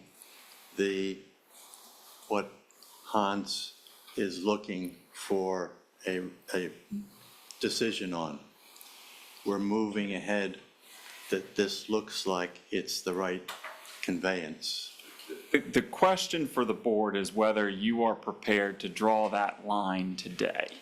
And I think that the recommendation is that you have a proposed solution that requires additional analysis to confirm, and that if the recommendation is that you get that analysis so that you can then come back and say, yes, this conveyance system makes sense. I think what my caution would be taking an action that draws a line that this is the conveyance before you have additional information. But the additional information we do have, I believe, from the question, if the study that we're asking Robin and GMB to verify whether that water line can be reused or not, if it can be used, we're home free.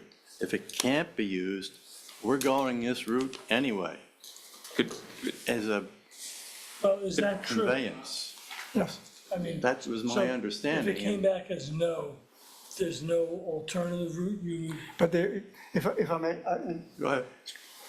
Richard and I agree 100%. Because he's asking for that piece of, We agree 100%, Richard, but in the sake of legal counsel's caution, let's say 4 weeks from now, you have the answer. At that point, your counsel will carefully draft an agenda item, which will allow you to, A, make the decision on the transmission, B, authorize which method you're pursuing based on the findings of the GMB evaluation, and C, allow the manager enter into an agreement for the design. So these are sort of, in 4 weeks, all the dominoes are lined up. in the 4 weeks, is it possible that one of the dominoes gets removed and they don't all fall in line? No, they will be in line. Okay. No, No, that's why I just asked, you know, if the answer comes back, no, this is not acceptable. The alternative is we put a new pipe in. Yes, Right, but not to change the routing and That's what I what's said. been That's why proposed. I asked that. in 4 weeks, you have this, Okay. the 3-step. The first one would be to accept the findings. The second one, approve the conveyance approach. The third one, next contract. So that way, he can tee it all up. You have 3 action items, everything's in line. So moved? Second? All in favor? Well, let's wait for Barbara to come back. And just, so the motion is essentially what Bob had, which is to direct staff to work with GMB to get the answer on the feasibility of that force main, or that water line for this purpose.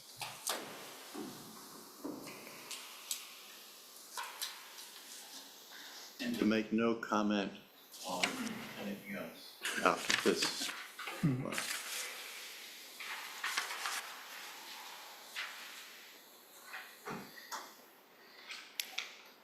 So Ms. Curtis will have to make a decision without knowing. It's done already. She's back. She missed it. She missed it. Barbara, yes or no?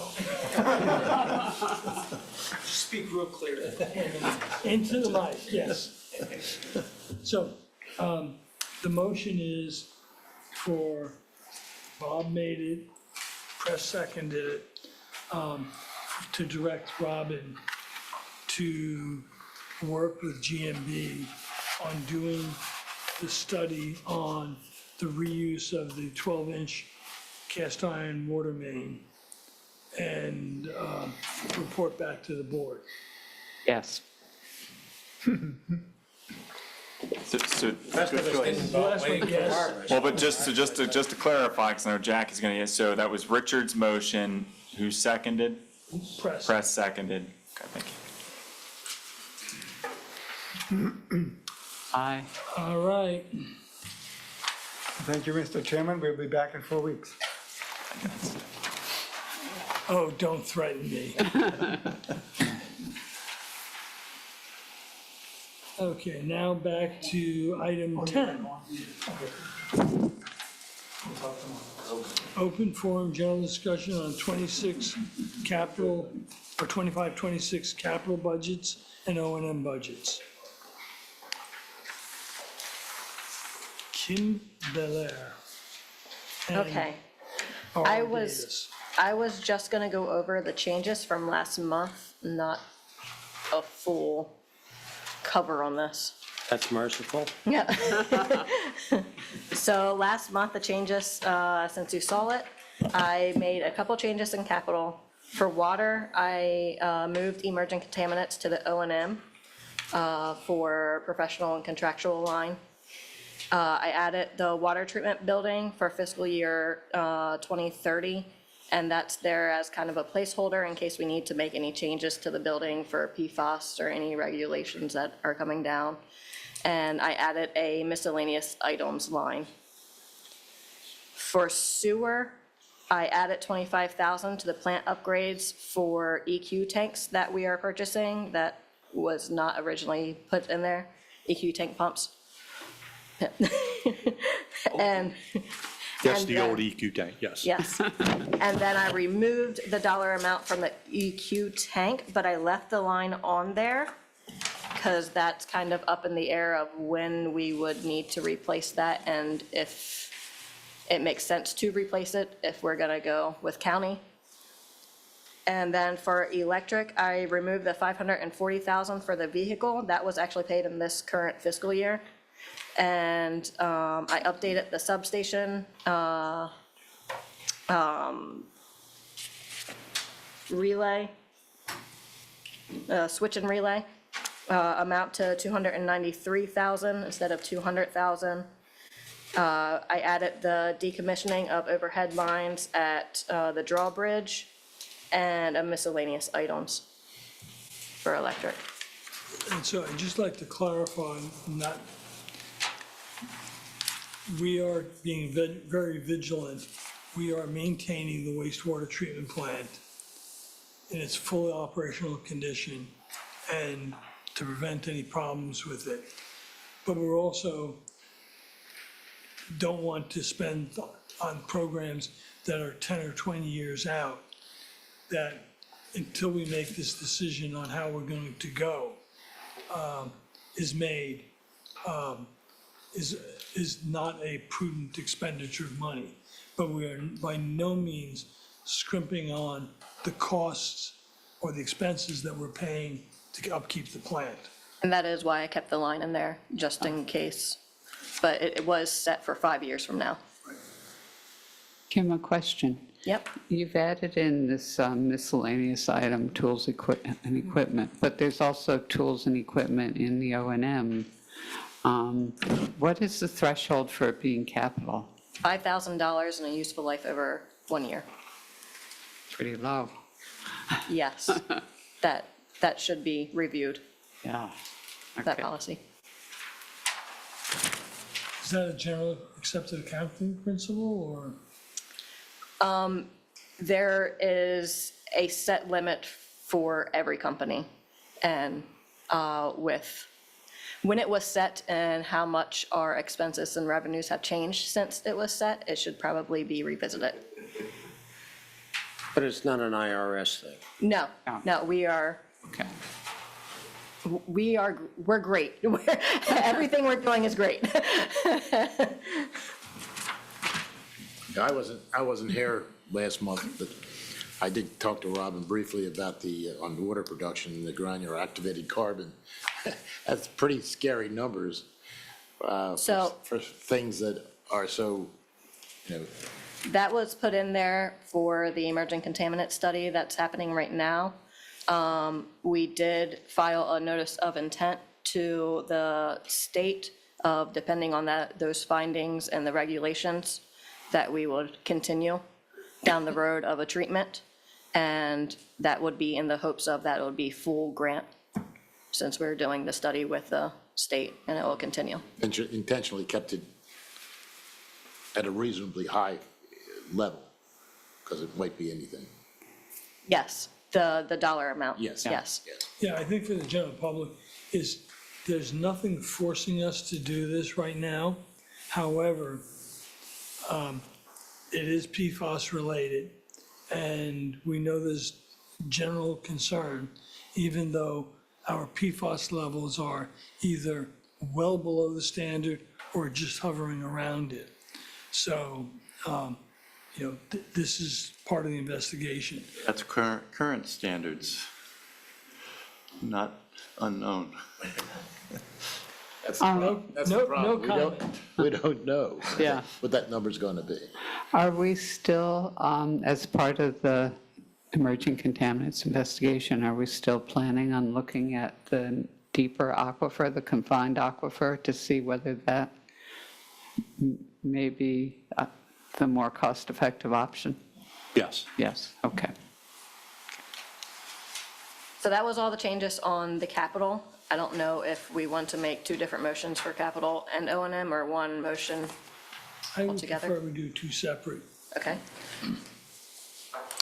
So do we have a motion to approve the capital improvement budget for 2025 and 2026 as outlined by Kim? And it's the full 5 years. The full 5 years. As presented. Oh, I'm sorry. Yeah. So moved through fiscal year 29-30. Second, Hold on, what, through 2930? Yes. Getting old, Tom. 29/30. You're not gonna be here then? Time flies. Can't worry about Y3K. All right. All those in favor? Aye. Okay, for our O&M budget, the changes that I've made last time in the water, I added the emerging contaminants to the professional contractual line and a new employee for water, and I did that for 9 months. With the lead inspections that we have to do, they're finding it very hard. The water department is finding it very hard to actually inspect the lines to know our inventory. So they asked if they could have another employee to get that done within that timeline that the EPA is setting. And what is not presented on here is the Donovan Smith Mobile Home Park principal forgiveness. It was originally in this fiscal year 25. I need to move that to fiscal year 26 because I don't see that wrapping up in the next 5 days. So that would be the 2.9 million for water and 2.7 million for sewer. Questions? Do I have a motion to approve the capital budget? O&M. Operating. On the O&M budget, I'm sorry, I'm misreading the O&M budget for fiscal years 2025 through 2029. No, it's 26. 26 for the, O&M's just 1 year. Just 1 year. You know, it's getting late.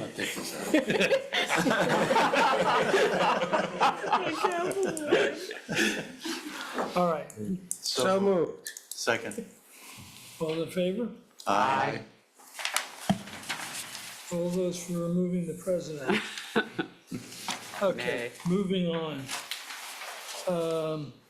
New business, open forum, general discussion on possible upgrades for Pump Station 3 as part of the Pump Station Resiliency Program.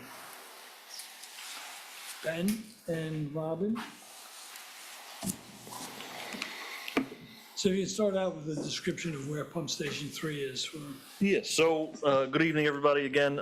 Pump Station 3, to start with, is on Pilot Town Road. What's the cross street right next to it? I just lost it. It's at the marina, right? Yes, Yeah, yes, Park yes, Marina. yes, yes, at the By marina. the way, folks, Robin gave me a spreadsheet. I carry it everywhere. You can Yes, have he one does. too. I want You go one out to too. coffee, he pulls it out. Very responsible. So in our last meeting here, there was a couple, we had talked about the general upgrades or the Pump Station Resiliency Project. Coming out of that, we got a direction to come back to the board with a few different options for what Pump Station 3 would need to be. If you recall, Pump Station 3 is set, or with the critical elevations that the board has set, it would require additional modifications over and above what was initially proposed in the GHD report. So we kind of wanted to get an idea of, high-level costs of what options are available and the cost of those specific options. So what we've presented to you is those three options in an order of magnitude cost, and then kind of a description accompanying each option behind that. And I guess I'll start with the general options. Number one being creation of an entirely new station with a new wet well and making that station into a submersible pump station. That would remove the existing wet well that is in Pilot Town Road, which is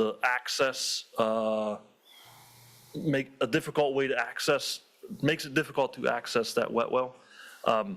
So this would remove all that, be outside of the right-of-way or outside of the roadway itself. What we're proposing is keeping that same building, turning that into a valve vault, but having a new submersible station wet well in the vicinity of the existing building. Option two would be, again, a new station, but we would be adding a smaller diameter wet well in the vicinity of the station, putting in an equalization pipe between the wet well in the road and this wet well to increase capacity, but then you're allowing yourself to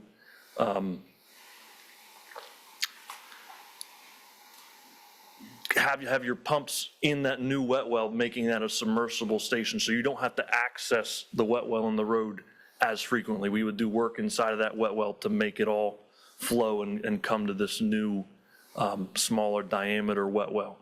We've done this in other places. It's successful. It adds capacity to your station in terms of wet well volume.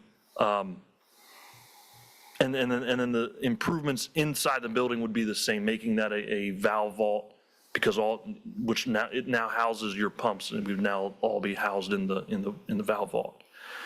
The last option would be modifications to flood-proof the existing structure. So if you can recall the pictures we showed last meeting where Pump Station 3, the roof line, the critical elevation was right at the roof line. So that's where we're needing to design essentially the station to handle being flooded at that level, to protect the equipment inside, Initially, again, what was proposed was just a flood proofing of the door, which again, GHD didn't have the new guidelines of what the board's looking for to protect to. So as we were evaluating that option, Vince and I, we looked at it and we're thinking, okay, what else needs to be protected to flood-proof this building? And that's kind of what we've spelled out in our agreement, which would be, reinforcing the walls to hold up against the force of the water against the walls, protecting uplift, the pump station floating in that level of water, and just general waterproofing of the structure inside. So we've put together those, we've looked at that, I'll say at a high level, we've put together these costs, and we're kind of looking for a general idea or direction, of where we want to go. So option one being new station with wet well, totally removing the wet well from Pilot Town Road. We're saying somewhere in the tune of $2.2 million would be that work effort. Having a new station with the combined wet well option two, we're looking at $1.9 million approximate. And then the final option, which would be flood proofing the existing structure, we're thinking could be around $1 million. But that would leave the pumps and in the wet well in the middle of Pilot Town Road. Correct. Well, the pumps would be in the existing building. We would not be converting it to a wet submersible station. It would stay a wet pit, dry pit configuration as it is today. But at the side of Pilot Town Road. Correct. Couple questions. First of all, if we build a new building, do we own that land, the city or BPW, or would we be having to purchase easements and that sort of thing? That's question one. The second question is, I read recently that ASCE has just published new standards for flood proofing, and I'm wondering if the modifications in option 2, or 3 rather, would meet those new standards. I can say the answer to question, well, I can infer the question of number one is we would probably need some level of additional either easement, permanent easement to put the wet well for options 1 and 2, as well as just a general temporary construction easement, because that's going to be a big operation in either plan. The answer to your second question is, at the moment, I'm not familiar with the new standards. We'd have to look to give an accurate answer on whether they would meet it or not. Thank you. The third option is kind of inventive, but convoluted. The price looks better, but God, I'm not sure I'd like the concept. Putting all those pieces in there and hoping all of them work. I mean, it's just kind of convoluted. Have you considered at all, a prefabricated pumping station? I mean, do the same thing that you're talking about in Station 2 and tie into the existing wet well and put a prefabricated pumping station there next to it where the dry pumps are now, dry pit is now, and do that. Have you looked at that at all and see what, we're allowing them for subdivisions and things like that, and they're very economical. Have you thought of that or priced that? I'll say we haven't looked at that in detail. We were looking at it just high level. I can tell you, based on the flow rates that we're expecting, 1,300 gallons a minute coming into this station. I don't know how big they make them now, Yeah, they are limited in size, and I don't remember off the top of my head what that is, but. But I wouldn't think this site would be that high, that, I don't know the flow. You mentioned the flow, is that? 1,300 gallons a minute would be the future ultimate flow, which is what we would want to size the wet well for, because we don't want to come back and redo that in 5 years. It's a pretty big sewer shed. Yeah. It is. It includes all of New Road and everything else, down Pilot Town. But if you use the existing wet well and do the same concept you're doing with that, but the largest prefab unit, You know, I'd look at it. I don't know if it's, 100% I agree. I think it should be something to be considered. I can say, based on our preliminary evaluation of what we think the size of the wet well would need to be, it would be a 12-foot diameter wet well. So, that's a pretty. in addition to the existing? No, that would be for the new station would be a 12-foot diameter wet If well. we use the existing. If we use the existing Tied and into another. we think that could be like a 6-foot diameter wet well somewhere. I mean, it's related to the pump size too. Yeah. We got to make sure the pumps can fit in there. And press those numbers that we gave you here. We, G&B does a lot of projects. We basically looked at stations that are a similar size, like 1,300, 1,400, 1,500 GPM. And that's where we got those numbers. Oh, Vince Luciani, G&B. How much trouble is it that the wet well currently is underneath the middle of the street? Is that a problem? Is that something to be worried about or not worried about? Only if you have to get in there, it's just the traffic control aspect. But I don't think they get in there all that often. You'd have to ask him. Right now, it's just the wet well, so they don't have to do too much in the thing. Yeah, It's like a big manhole, and the pumps are often by themselves, so. So, I mean, I think we should add on the retrofitting of the existing building, right, all the structural modifications. We made realistic assumptions about the thickness of the slab and walls and what reinforcements in there, but we don't know for sure. I mean, a big part of that cost is raising the floor. I think we talked about adding 6 inches. I think it was 6 inches. 6 4 to inches 6 of inches, yeah. concrete to the floor, which necessitated raising the pump. So all that mechanical work and bypass pumping, which is a big chunk of that, could be eliminated if the floor is set like, say, 12 inches thick and reinforced versus, I think he said, that I think our structural guys looked at 8 inches and not reinforced. So there's significant uplift pressures on the bottom slab that they have to protect against. So that's, we went at 12 inches and adding concrete to it, et cetera. And that necessitated a lot of internal work. What's the elevation out there? Do you know? The ground is, I want to say 6, Yeah, and I think 5 or the 6. critical elevation there is like 11.6 or something like that, that we need to protect against. Well, does part of your answer become, you go out there and drill a couple sample holes in that floor and say, We could give you a better number if we did that, yes. Take some cores in the floor and maybe some cores in the wall. We can give you a better estimate. That could tell you slab thickness. It's, It's not gonna tell you how much rebar is in it, if any. they have a device, a rebar locator, the structural guys. Magnetometer. But, it's still gonna be in the same order of magnitude. It's not gonna go to half. It's not gonna go from 1 million to a half, but, it might go from 1 million to 700,000 or something like that. And I recognize, you wouldn't put your engineering impromptu on this if you didn't believe in it, but how comfortable are you with option 3? Well, I mean, you see, I think we included in the package the flood panels, right? So we finally contacted manufacturers that make these flood-proof doors and panels. And we would prefer to have doors, but the problem with flood-proof doors is you need to lock them down when you're having a flood from the inside.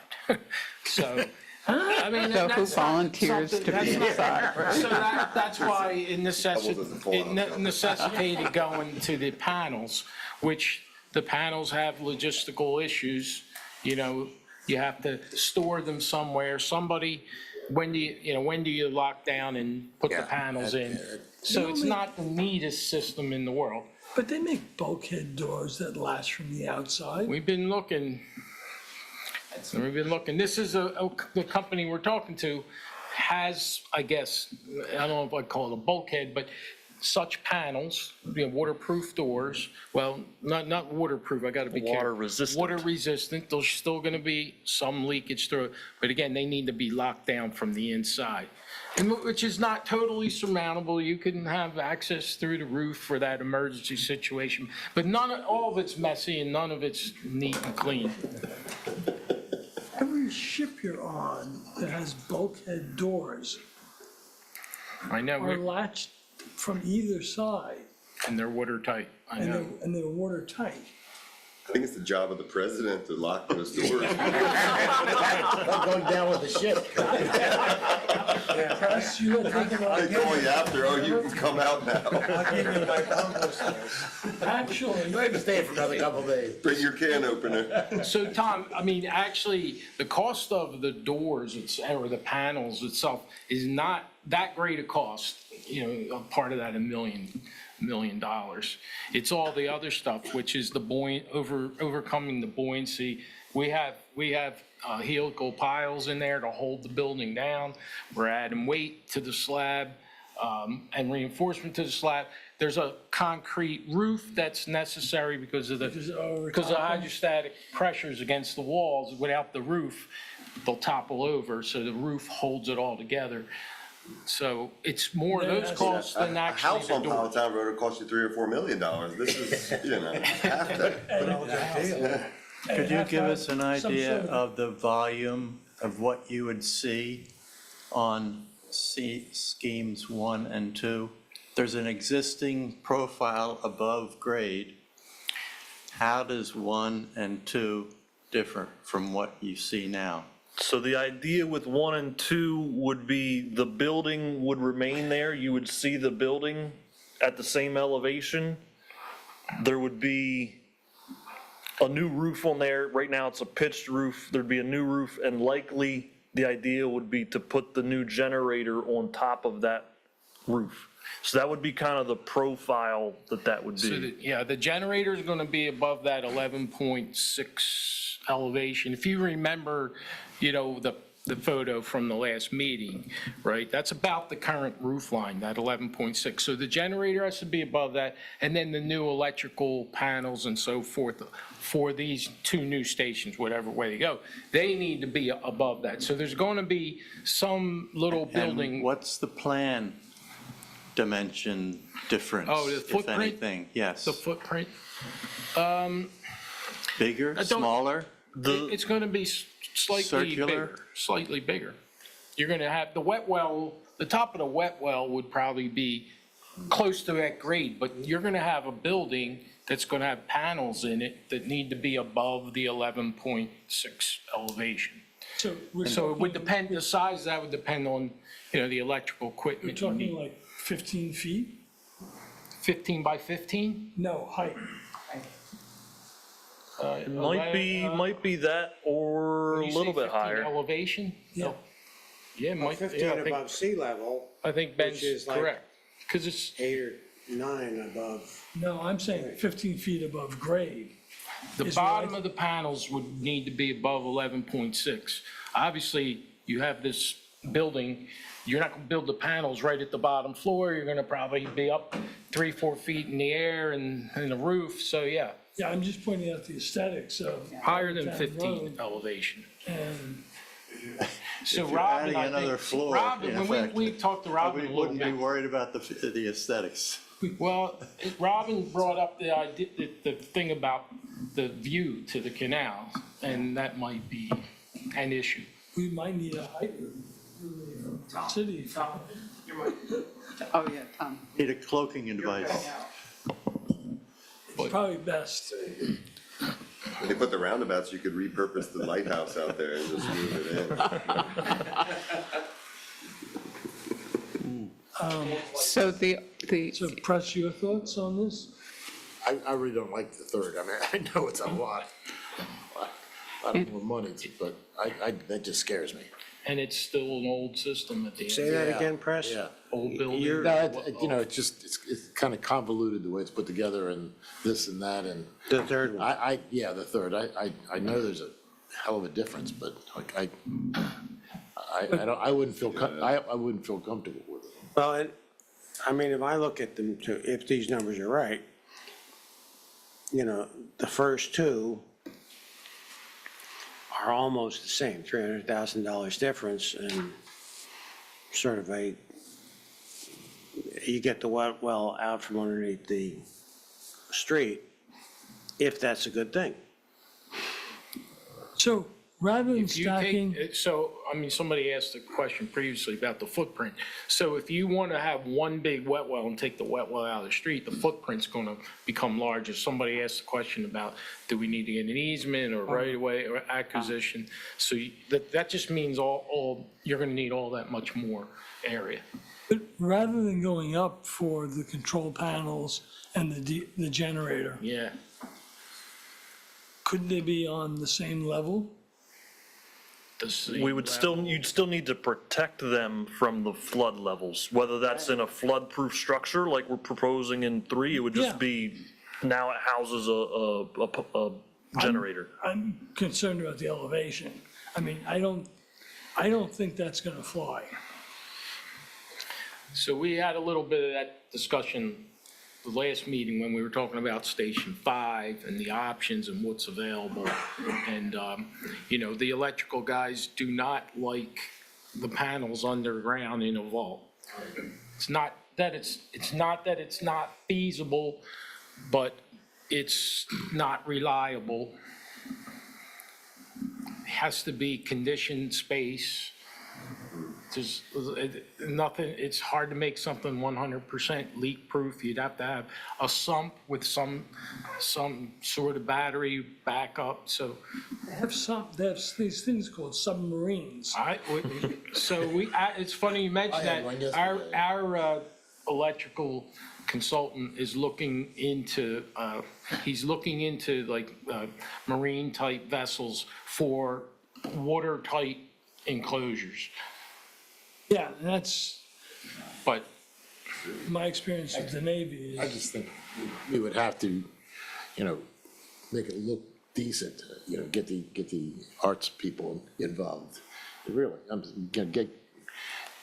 make it a sculpture of some sort. Or at least look like a house or something and not an industrial. Well, Yeah. I'm sure there's pretty interesting things you could do. I think we've talked about this before. Would you take the existing structure down in options 1 and 2? No, the idea would be to reuse that structure as the valve vault, because typically that's, you always need a valve vault. We would repurpose that into the valve vault, and then, again, I guess, our thought was putting a new roof on and housing the electrical equipment up there. So the building would remain. Oh, yeah, we talked also, yeah.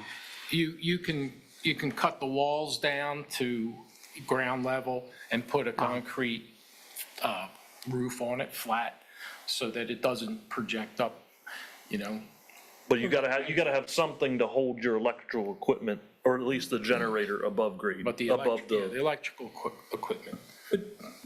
don't you have the same issues you do with option 3? No. With buoyancy and it popping out? Yes, you'd have those issues, yeah. I mean, you're not dealing with equipment in there, but Well, yes and no. I mean, we can design it such that you allow it to flood. You allow it to fill up, because only valves are in there, not susceptible equipment or equipment that would be damaged in the flood. So you would allow it to flood, so there is no buoyancy forces, there is none of those hydrostatic pressures, et cetera. So I agree with Press, it's not a clean, neat option to retrofit number 3 and make it I'm not watertight. comfortable with option 3, but I'm also not thrilled about the aesthetics of option 1 and 2, so. I would like you at least to do a glance at my idea about the prefab thing and using. For sure. Yeah, I mean, I don't know how big they make them these days, but So all the ones That that would be- we've installed, the one at Tower Hill, the one at Yeah. Savannah Place, Yeah. the one at Waterfront Preserve, they're nowhere near 1,350 GPM. All right, so why don't we table this and continue it at the next meeting? And hopefully you can do some research. The only thing I'll caveat to that is, this is a part of the Pump Station Resiliency Study, which has a time frame on it to get that completed. When was that? I was gonna say October. The extension to that discussion is, this is outside of the initial scope of what this would need to do. So I've been trying to reach out, and I was supposed to have a meeting with DEMA today about what funding opportunities, abilities to expand that resiliency study to include this improvement, but he had to cancel on me, so I was unable to talk to him today. I think there is opportunity with DEMA to expand the scope, extend the timeline, but I can't commit to anything without their buy-in, as well as not knowing if there's ability to commit more funds to the project. So the idea or the hope to me was getting a direction forward to understand, to go back to DEMA and say, hey, this is kind of what we're thinking, this project would change to be. Can we do that in this project, or is this, whatever that funding, whatever that amount to engineer that would be, we can't do that. That's a separate project. That's something outside of the scope of the resiliency study.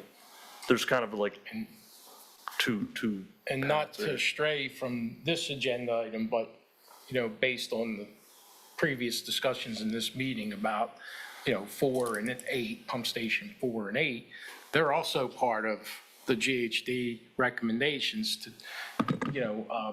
initiate some sort of improvements to those, which I think are probably off the table now, based on what we're talking about doing going forward there. Thoughts? But wasn't the conversation, the past conversations on 4 and 8 is knowing there's going to be some eventual changes to only do the minimal that was requested in the GHD report for 4 and 8. Just at 4, I'm sorry, go ahead. No, you're correct. The idea was, can we at least, especially for 8, can we put that on the back burner a little bit? The idea with all the things that have developed that I want to talk with DEMA is, hey, if we go down this path of this, the option we presented earlier, the manifolded system, number one, can we not do what's in the scope because there's no point to doing that if we go with this option? 2, is there a way that you could potentially fund some of this with making it, classifying it as a resiliency, opportunity? So I think that question comes in the same light. Yeah. Would next month be enough to get with DEMA and maybe kind of start kicking on Press's idea to add into this? I mean, I understand that you would like, but I think with these, at least with these two, you got a rough number that you can deal with. I understand the other one, and maybe the idea that Press comes up with, came up with, it's not feasible, or you can't get so it doesn't go anywhere anyway. Is that? I mean, I think a month is enough time to talk to DEMA and kind of flesh that out, whether that would work or not. I don't know that it's still, to me, that Press's option is part of 1 or 2. It's probably included in that cost. I think I would go with 2. I would eliminate 3. I don't think I like that. Yeah, I think that's the consensus of the board, that Maybe you 3 could- is. And I think if I had to choose, 2 would be my choice. I would ask that, in addition to that, looking at what easements we have, how big the easements are. Because if we could not stack things and move them sideways, I'd be much more comfortable. Yeah, but you need the height. Height above sea level. Those I'm going panels. to do some research. I cannot believe there are not bulkhead doors like on every ship I've ever been on. Yeah, but Or if that's the case, we could bulkhead do door's only 3. come into play on option 3. Yeah. The panels being elevated above the 11.6 is going to be, I don't Well, know if you that put the- bulkhead doors help you with that one. If you put the electrical and the generator inside a waterproof area, you'd have to have an exhaust stack above elevation. Oh, you're saying go one or two, but put the panels underground still. No, I think he's saying Not just underground, at at grade ground in a vault, Okay. above grade vault that, you have, I guess, a watertight door to some sort of, watertight structure. Yeah, that, it So may a not be feasible, modification but, of option 3, kind of. what's that? A modification of option 3? Well, but playing with that existing building, I just feel uncomfortable with as a structural engineer. I mean, all the things you pointed out and the failures that you could potentially get, and having to stiffen the walls and. What could go wrong? But that All right, goes, so Tom, you're that gonna goes go away. inside and blast the doors. That goes away if you don't need to make your valve vault watertight. Those structural Right. issues go away. You still have to figure out how to keep it from flooding. Maybe you drill holes in the floor and you just allow it to flood. Yeah. So maybe just to understand, you want us to come back next meeting to discuss Discussions with. the DEMA and then Look at a package. And then look at whether a Look at package the reasons station could are- work. Whether the package system could work. And I guess looking at the easements and, what properties are there to understand whether maybe your idea of an at-grade vault could be, I guess, maybe feasible or allowable. Right, and it may not be. And of course, there's gonna be a new owner of the marina there, so. Well, we could have a special meeting if you're concerned. I mean, like I said, I would need to talk to DEMA. I think there's the ability to extend the grant period, but I'm not, like I said, I can't commit to that. That's not something we can Actually, say. I'm uneasy about extending for totally different reasons, which we don't have to go into now. But, you gotta get the money while you can, Right. and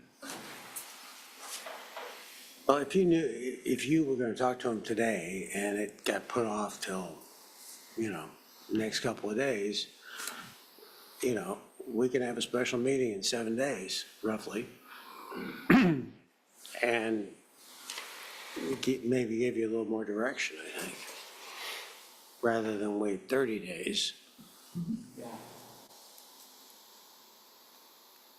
Works for me. Okay. sorry, but, I know we're all pushing forward, it's just,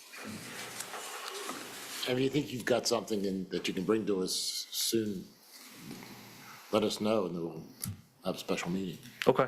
Yeah, I'll see when I can get rescheduled with DEMA. Hopefully that'll be in the next couple days and we can go from there.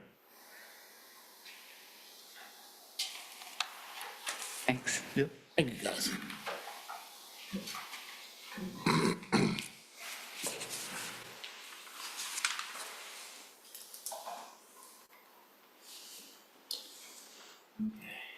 I think the next item we're going to pull. I probably don't see any need since we approved the budget as it is. Yeah, And so there will be no changes to the fee schedule. Okay, For the, so- current. 13 is off.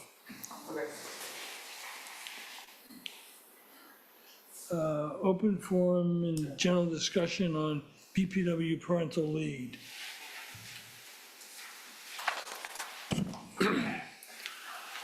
Are you? I'm gonna do it. You guys have been Yeah, spending too much time. Chris is here. online. Chris was ill, so she Yeah. couldn't stay today, so I was back up, so she might jump on. For Sharon Sexton, BPW, for the parental leave, you guys actually approved that to move forward with the program. It is a state mandated program in December this 2024. So what we're doing now is actually just putting it in our employee handbook as policy. So we have had this written up. Lauren from Mike's firm has taken a look at this, so we just need to get this approved to get it into the employee handbook. I had some questions. Absolutely. Yeah. One of the bullets, the third bullet says, have given birth to, adopted, or received a placement through foster care of a child and are caring for the child during the first year after the birth, adoption, or placement of the child. To me, that's a little bit ambiguous.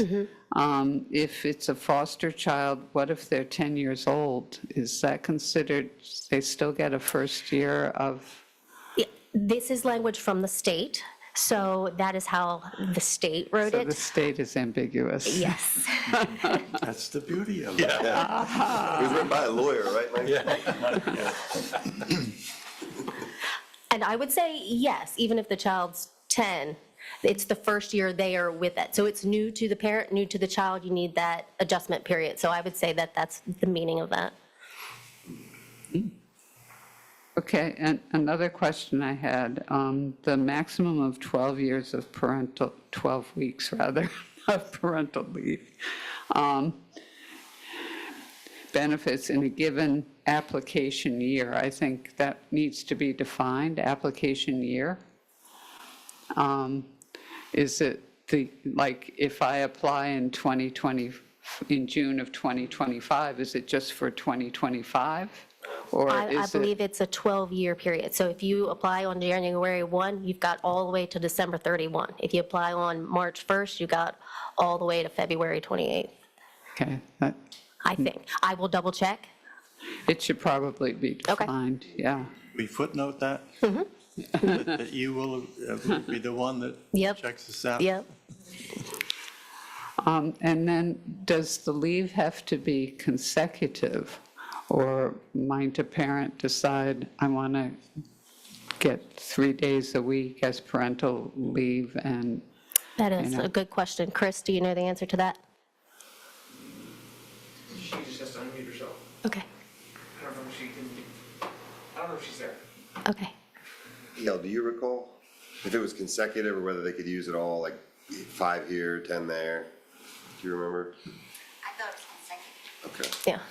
We passed the same, Yeah. it's a state Yeah, program, right? everybody has to do it, yep. Oh, okay, yeah, the state sim program. Yeah. Well, not to leave Barbara alone in questioning the state, but I had a situation in my company where one of the young men wants parental leave, but he's not like married to this girl or anything. He's just, maybe he's dad and maybe he's not. And does the father in this case have to show any, be legally responsible? Yes, being I paid believe they do something have to like show child support documentation. and so Yep. on? Because I would think that would be important. Yeah, yeah. According to the state, so everything is done through the state. So if an employee applies to this, they have to apply through the state. So I'm sure that they have to do all kinds of applications. I don't know what that looks like. I've not seen it, but that's the process. If this is going in, if this is going into the employee handbook, is there anything in this that says they have to apply, the application is to and This through does the not, state? it does not say that. They would just have to go to HR, and HR would help walk them through that Okay. process. And that's kind of the same with any other Yep, aspect in the, correct. okay, thank you. All right, do I have a motion to, or any other questions? Do I have a motion to approve the parental leave policy as summarized by Sharon Sexton. We're approving inclusion into the handbook, right? We're not You've already, approving the policy. you've already approved the program. You've already made that So we're call. approving into the handbook. Yep, yep. So I make that a motion. Second. All in favor? Aye. Aye. Andrew wants to know if you get double benefit for twins. So a question I had when I was reading this, it talks about the unused sick and vacation leave time. Do we have those as separate benefits in BPW, or do we have a paid time off? They are kind of- separate. They're separate? They are separate. You're lucky. Wow. Thank you. Any questions on the, the BPW shift differential policy? I didn't read it carefully enough, but does this include on-call time? No, that is separate. That's separate. Yep. So they get their overtime for the on-call time. This is for any work that is scheduled out of their normal schedule. So it's not that 7 to 3:30. So like when we had the planned outage with Delmarva and the guys had to come in overnight, this would be this policy because it's planned. So are you in overtime now? I am. And you all are just giving me all the money, so here late. So, Oh, we're on overtime also. yeah, right. You'll see it in your next paycheck. Is this what the policy is now, or what's changing here? We never had a formal policy before. So we want to get it in the handbook. That way it's uniform across all departments. Everybody understands what the policy is. Before they would approach the previous general manager and just say, hey, this is we're going to take this time off because we're coming in at this time. And it varied sometimes. So this way we're kind of making it fair across the board for everybody. That way everybody understands what's going on. Well, okay, but 4 to 7 is a little restrictive. I mean, some things need to be done early, some things need to be kids need to be dropped off, or doctor's appointments, or, and it gets to be 4 o'clock and now we're on double time. I'm not understanding that. So if they do not plan out, so it would have to be pre-authorized. So say that you have something come up like that. Hey, I can't work that 7 to 4 shift. I can come in maybe 10 to 6, but that has to be approved before that. If they're working and the job carries over, then they would go ahead and get that overtime pay in addition to the regular 8 hours. That's not the shift differential. Is this modeled from any place? Actually, Lauren from Mike's firm developed this. I was really surprised about some of this. So a person could get 2.5 times their normal hourly rate under this. When I looked up shift differential online, it seems like most companies pay 10 to 20% more than their normal salary. But double, I've never. It's kind of rich. Yeah. That's usually, back in the day, that was, you were 1.5. working Christmas. 1.5 for overtime. Yeah. But not for shift differential. And what if someone's working flex time? I mean, the 7 to 4 seems overly restrictive, as it's been mentioned. What if you're a working parent and you would want to go to a 4-day work week and work your hours that way and have a Friday off? We would love that, but we don't have that. Right now, we don't have any kind of flex pay or flex time. So if you want to take that Friday off, you got to use your vacation. Can I just I think the add something to? Yeah, absolutely. We talked about this with the RKL study, and when we were thinking about the pay, we were thinking of if it's scheduled outage, like overnight, they won't work a full shift the day before, and they probably won't work the day after. So that way, they're not losing money for something that we have scheduled.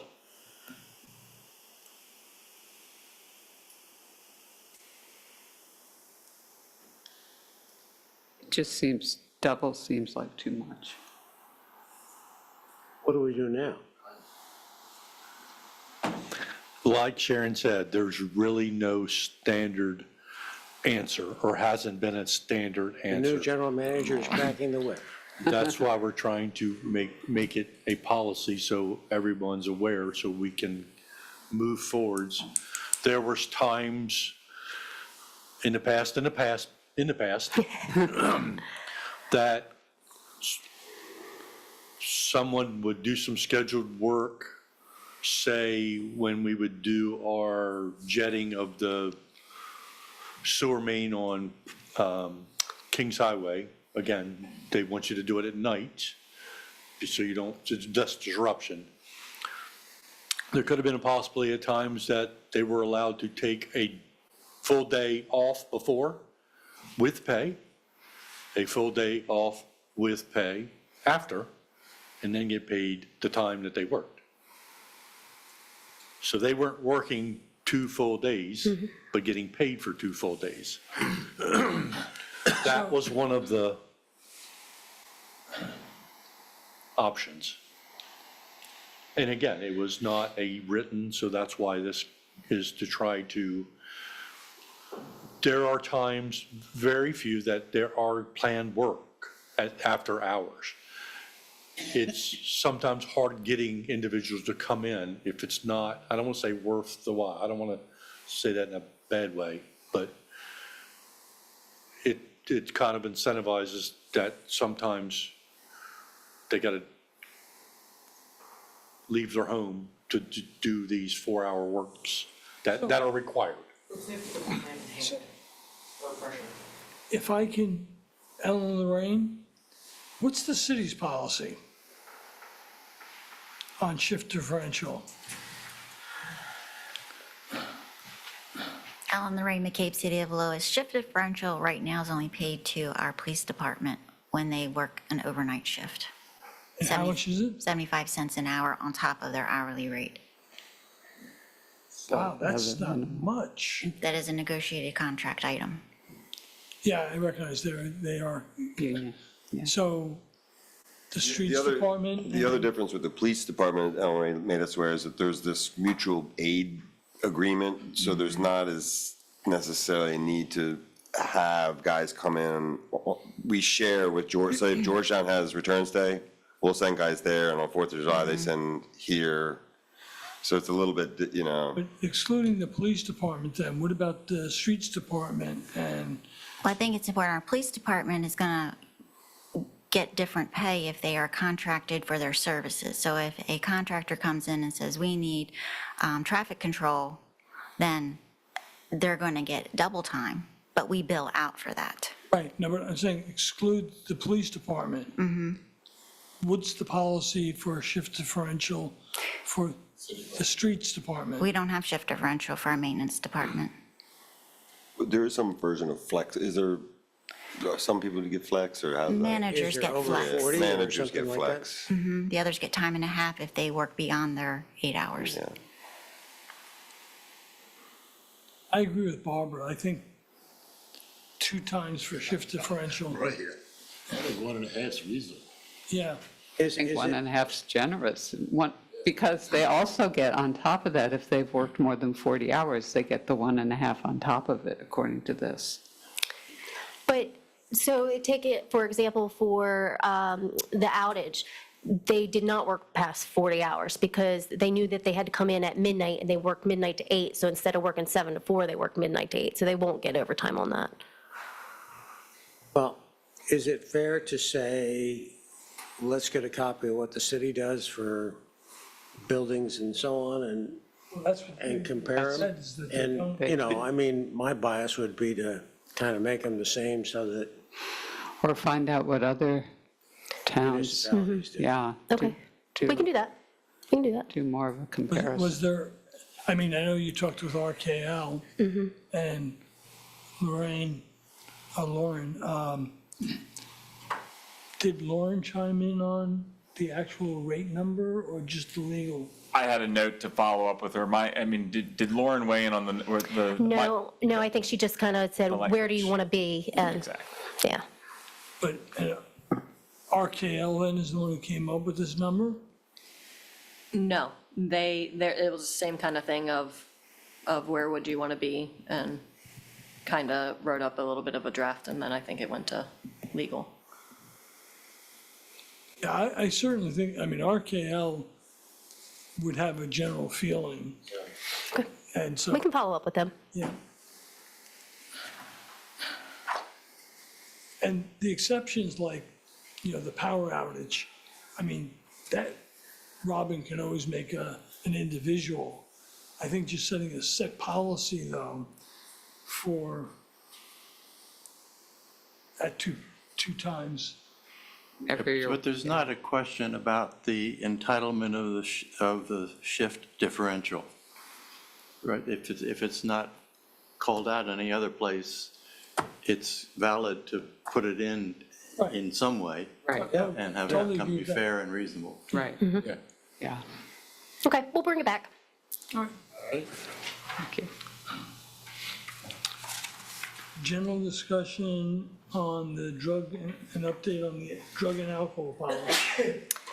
Okay, so this is an existing policy that we do have in the handbook, but we have updated it with the new regulations that the state had passed. And we kind of went off of what the city passed back in June. They approved theirs, that's correct, yep, June last year. And this also has been to Lauren to review, and she's given her approval on it. All right, well, I have some questions on this one. Absolutely. Bullet 2, the presence of any detectable amount of illegal drug, illegal controlled substance. And later on, but I don't think that's the way the laws are written. I mean, any detectable. And later on, we never call out what the testing means are. And for something like THC, it stays in the blood up to 7 days. It stays in the urine up to 30 days. And it stays in the hair up to 90 days. So without calling out the testing means, I'm uneasy with this. Okay. And I don't know what the other drugs like cocaine, amphetamines, and those, I don't know, I did not have enough time to research those. But I really think that the testing method. We can do that. So I can tell you that the regular testing that we do quarterly is just a urine sample. Now, they may do a blood sample if it's for a workman comp, if there's an issue or something like that, because that's going to be done at the hospital. But I can clarify with Chris, and we can get that in there. So basically, a 30-day urine test means, You can't drink at all? well, no, alcohol passes through the system. I think we're all in trouble. That's above and beyond. They actually don't test alcohol anyway, so. Not on the job. Not in a bucket, not a cherry picker, anyway. So I think it's on, oh, these aren't page numbered either. It's on the second page. The collection and testing procedures? Yeah, I think the means, Okay. method, and limits either need to be referred to some source, I Okay. don't know that we have to put them in here, or it's called out. So you mentioned that we're doing them quarterly now? I mean, there's Yeah, a we do, schedule? we do random quarterly, so everybody gets put in the draw. I shouldn't say everybody. So the only employees that are required to test are those who hold a CDL license. And so in this policy, we refer to those people as a safety, it's a new term, and we defined it. Yeah, that's what I'm reading here, but I guess, So, and the only way to determine that, it will be listed in their job description. So those who hold that CDL license and are required to, they're also going to have that safety personnel listed on their job description. question I had, that's in the, someplace else. Yes. Handbook. Yep. Because I was gonna say, maybe you should list those jobs here. Well, So- we didn't want to do that just because it may change. We may hire additional people later on and we would have to As long as we have continue, yeah. So is what I'm hearing you say then, that there's no prohibition of showing up to work drunk for everyone else? No. Well, Is there like code of conduct? Yes. So it, in the beginning sections, it talks about on the clock time. In number 4, If it makes you more efficient, it says, any employee whose position cheers. has been identified by the BPW as safety sensitive, outside of those who hold a CDL license. So the people with a CDL license don't have to notify if they have a medical marijuana card? Is that what that seems to be saying? They cannot, by the state of Delaware will not allow it. No. And so the only other people that are safety sensitive are probably Robin, because he has a company vehicle, and whoever the AGM is.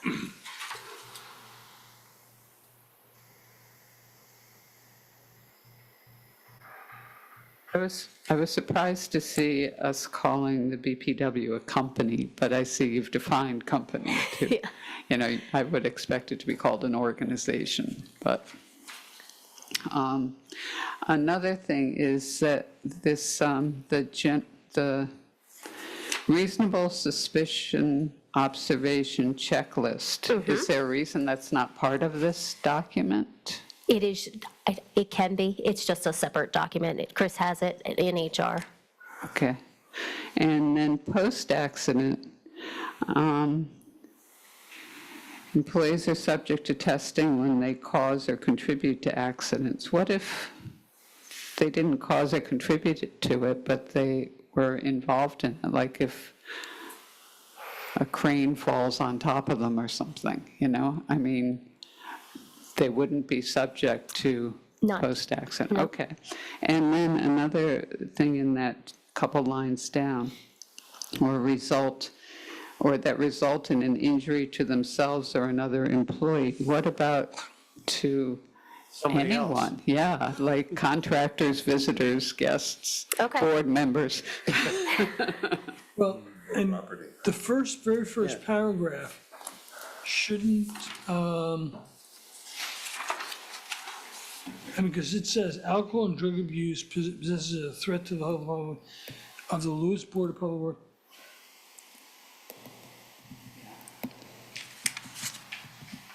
It doesn't say that this only applies, where does it say it only applies to safety employees? Number 4. Number 4.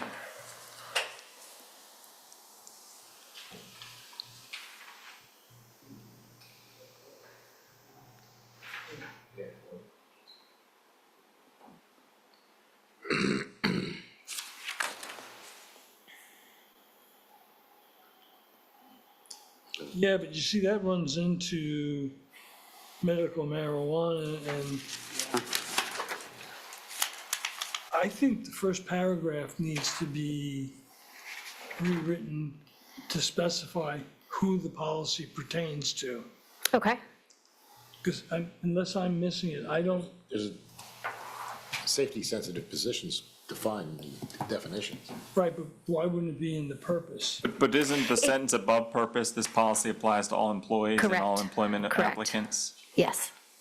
Yeah, so it applies to all employees, and then in the definition, it says safety.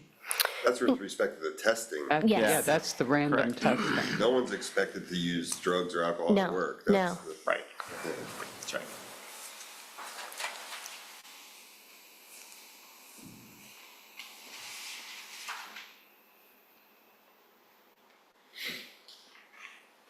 Yeah, look under work rules 1 and 2. Yeah, it's structured to say that this is in your employee handbook, and this is the policy that applies to all of your employees and any applicants. And then you take section by section for when each individual piece applies. So, for example, if you go to pre-employment, that's your applicants. Applicants being considered for hire must pass, yada, yada, yada. Then you also have reasonable suspicion. This is any employee is subject to testing based on observations.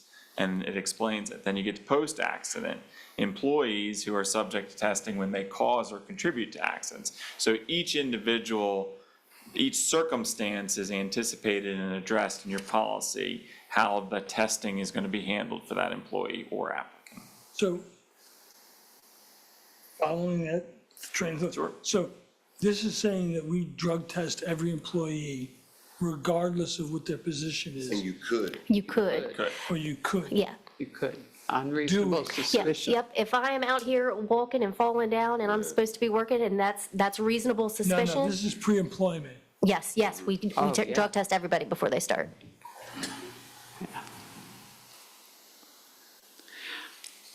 Under the collection and testing procedures, it says, in addition to testing based on reasonable suspicion, employees, blah, blah, blah. What about reasonable suspicion or post-accident? Shouldn't that be in there?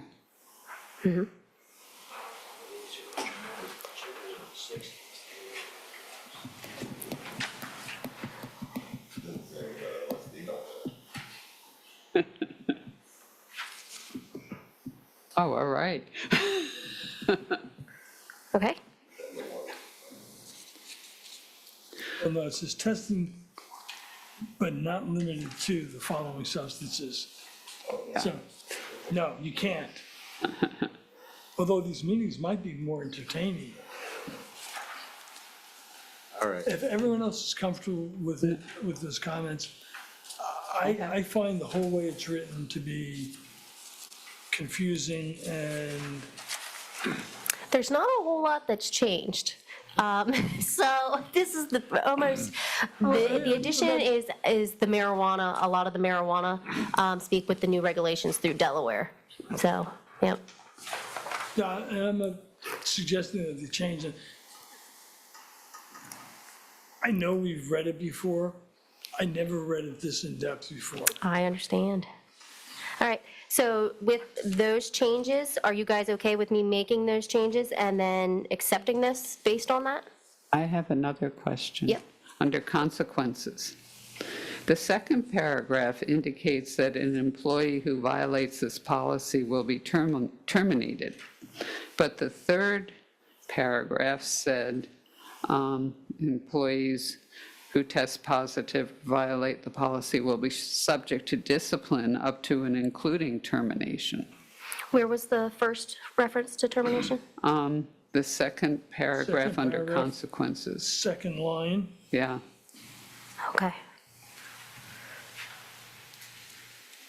I think No. one of them is Yep. if you refuse to, well, the third one says if you test positive.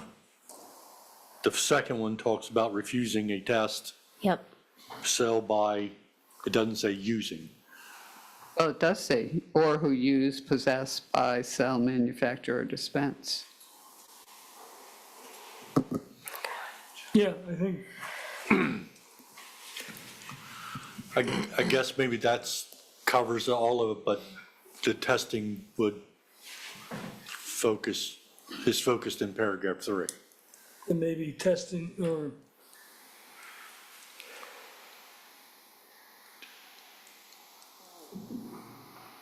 Let me make a suggestion here. So just to be clear, and it might be something going forward when we make changes to the employee Yes, handbook. yes. That we're clear in terms of what is new policy versus what is changes to existing policy. Because out of fairness, my assumption, knowing Sharon, Chris, and Lauren, is that this wasn't a comprehensive review of the full policy. This was a review of the changes to the policy. So these are good questions, and I think what this conversation is telling me, that we need to go back and review the whole policy. We can do that. And then going forward, when we make changes to the employee handbook, just highlight, strike through, or bold, underline what's actually. We have that, and that was not my fault for not providing that. But I think the message of the board is staff should go through and review the whole policy and make sure it's clear as written. yeah,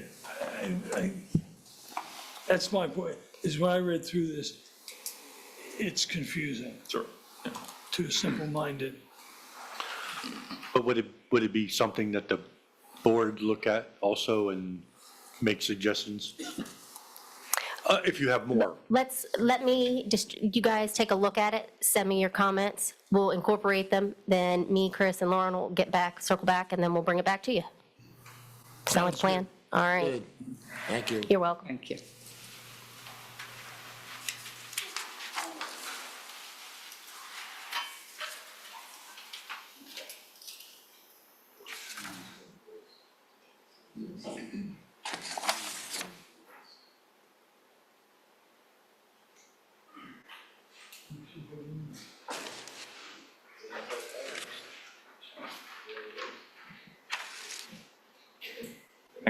The next item's hazardous waste. Oh, I'm sorry. You want to grab that gavel again? I'll move it, good. Go a little further. Open forum, general discussion on the hazardous waste take-back day. And in conjunction with the city.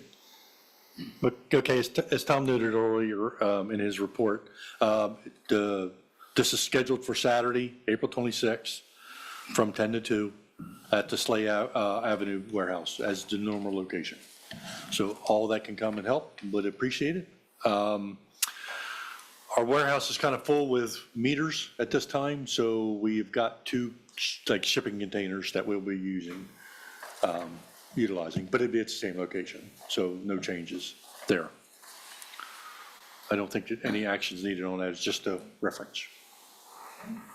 Open item, general discussion on annual hydrant flushing.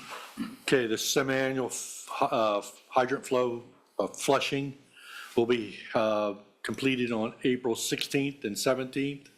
That's a Wednesday and Thursday. As usual, notice to be sent out, let everybody know that, get ready. Yeah, really, yeah. So it's just, again, our semi-annual that usually happens this time of year. Open forum, general discussion on payment to Spring and Associates for the cutter reamer damage during the canal crossing. Okay. I thought we approved this, didn't we? We just, yep. No, we had At discussion before, we've discussed this, that we all were aware, during the drilling operation that happened for the canal crossing, one of the 24-inch cutter reamers got broken during the operation. Spring had sent us a request for reimbursement of the amount for that reamer, and that amount is in the total of $20,308.60. And what's before you tonight is the formal vote of that payment. So that's the no change, the board's aware, but this is the formal vote for that payment. Because what occurred between then and now is Spring Associates signed the letter. Correct, and yes. So we just need a motion, as I can. So do I have a motion to approve the payment to Spring Associates in the amount of $20,308.60. So moved. Second. Third. All those in favor? Aye. Aye. Okay.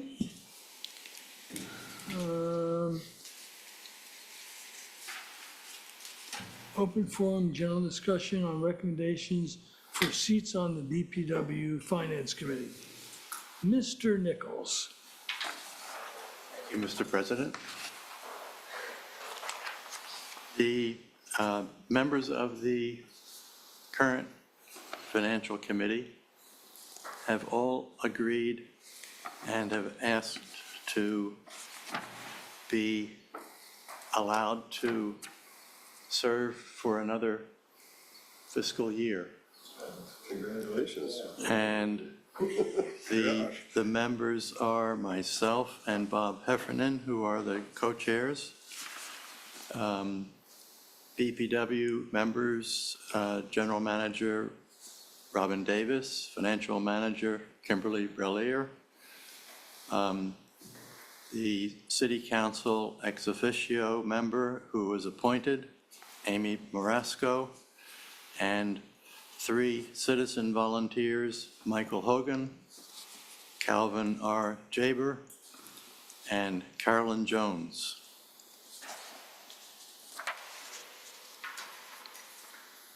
Any questions? I think it's a testament to both of you that you got 3 people, or all staff. We got dirt on them. And I want to know what your trick was. They're in Pump Station 3. On the inside of the door. It's going well. It's going well. All right, so, It's a good group, and So so do- we're asking for your acquiescence to continue for another. I think more than Fiscal year. acquiescence. So, do we have a motion to appoint the board for another 1-year term? Or commission? So move. Second. All in favor? Aye. Do we have to recuse? No, no. All right. Thank you. Thank you. Staff requests for items on the agenda. Board. Board or having a- staff. Executive meeting after this. I know we have a couple things, but at least one thing briefly on my end. Okay. Well, Anything? a suggestion for maybe not upcoming, the next one, because you might be busy, but communication strategy. After our public workshop that, some were a little upset about, we couldn't get a lot of attention. I happened to go to Sharon and I said, what does it cost us to put something in the billing? And her first answer was $4,000. But then she came back to me with another number that's closer to 500. But that takes some planning and doing, but it seems to me like we have some pretty good messages. Canal crossing, completed, an update on the stuff from our water workshop, so that, I don't know, maybe once a quarter or so, we spend some money and with the bill, send out a little piece of paper, because some of our other communications are a little frustrating, although Bill wrote a very good article about us in Rehoboth and the workshop, but I'm sort of the opinion that we shouldn't count on that. So, I think we've gotten better about news releases, that's really important to get the word out there. I'm just suggesting that at a future board meeting, we talk about maybe putting it out ourselves and spending a few bucks to do it. Yeah, and like with the only defense in the workshop was, we said it we said it for 7 days' notice. We punched it out 7 more, but it still wasn't a billing cycle before. Right. So there are times, and I was extremely frustrated with the turnout, and I don't know how to take it. So, but I think it's worthwhile to put it on. the agenda. Just to talk about. We have our payment just deducted, and I don't even look at it anymore. I mean, I see the number, but I don't read it. And I don't think my wife reads it either. Oh, I don't know that it comes with the electronic A bill. lot of people read it this past month, because it's in the comments. Yes, But with context. like for the workshops, I think if we had an announcement printed and had the paper, they're not very expensive. I think that's good too. Oh, yeah. I'm just saying that when we do something good, we ought to tell some people about it, balloons rain down on Robin. Or when we do something bad, we ought to admit it. And, Lead. I agree. All four of them. and I just think that we ought to make an effort to communicate. I think it's worthwhile. Yeah. So I just want to talk about that. Let's look at what the agenda is going to look like for April, and then we can either put it on there or, And then there was a mention last time of leasing or buying the membranes and that discussion. And I just want to know, yeah, there was. It's in the minutes. It's in here, in the minutes. I don't know what to, Okay. because we have all the membranes we need. It was in the context of the future of the plant and whether there was value to the membranes, depending on what direction that the board goes. And then, When you're done with them. and then the But almost other, impossible to transfer. the other item was, Yeah, they We take had- them out for cleaning. we had talked about how we respond to water complaints. What our protocol was, so that, we go to nearby and, Yes, That was, yeah, that one needs to be on the agenda. And, and I missed that. My apologies on my general manager's report. As one of my notes that I'd put that under Sharon, the other thing she was doing besides the cross connection and all her other stuff, and was she's worked on an internal policy, an SOP for that. How we follow up with the testing stuff. So we do have a SOP for it now. A draft or for review by the board? Because I understand there was a question about access to people's homes to actually collect samples. Yeah, SOPs don't have to come to the board. No, they don't That's have to. correct. Correct. Yeah. That's right. And Yeah. we have made it clear, and I think it's in the SOP, that we will not go into a person's house to take samples. But I think that that might be something some board members may not agree with. And just as a point of reminder, so this is the opportunity to request agenda items, but we don't want to get into discussing agenda Yes. items. So if you want to put that on the agenda, then you can have that. if there's, I'm not hard over on that. It's just, we asked if Robin has a satisfactory policy, I guess I could like to know what it is, and if we don't agree, we'll ask to put it on the agenda. Yeah, you can come look at any of the policies if you want. And then we can kind of go from there. All right, I get, it's not really very favorable for many people, including my wife. The board paid $31,000 in credit card fees, processing fees, the past 12 months. Ooh, And, we don't charge people the markup. Per month. well, that's No, this is the, for a year. Year, okay. 12 months. So I think we should discuss that. I hate to pay this additional things, but everybody's doing it. The credit card rates are going up. So I think, We're passing it on, right? We pass it on. Yeah. And in fact, we make people pay for 2 hours of parking because the Park Mobile doesn't cover the fee and so on. So our mentality is definitely to have the customer pay whatever fees there are. so I think we should discuss that. I think I want to hear if we don't allow them to, well, once again. Thank you, Mike.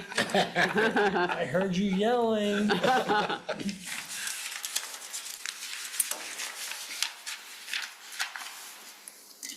All right, do I have a motion to go into, well, Filibuster Bill Scholl, so. is Bill online? Let's do the public first. Public first. Public first.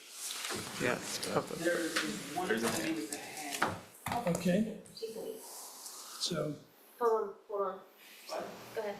You've got a public. They should.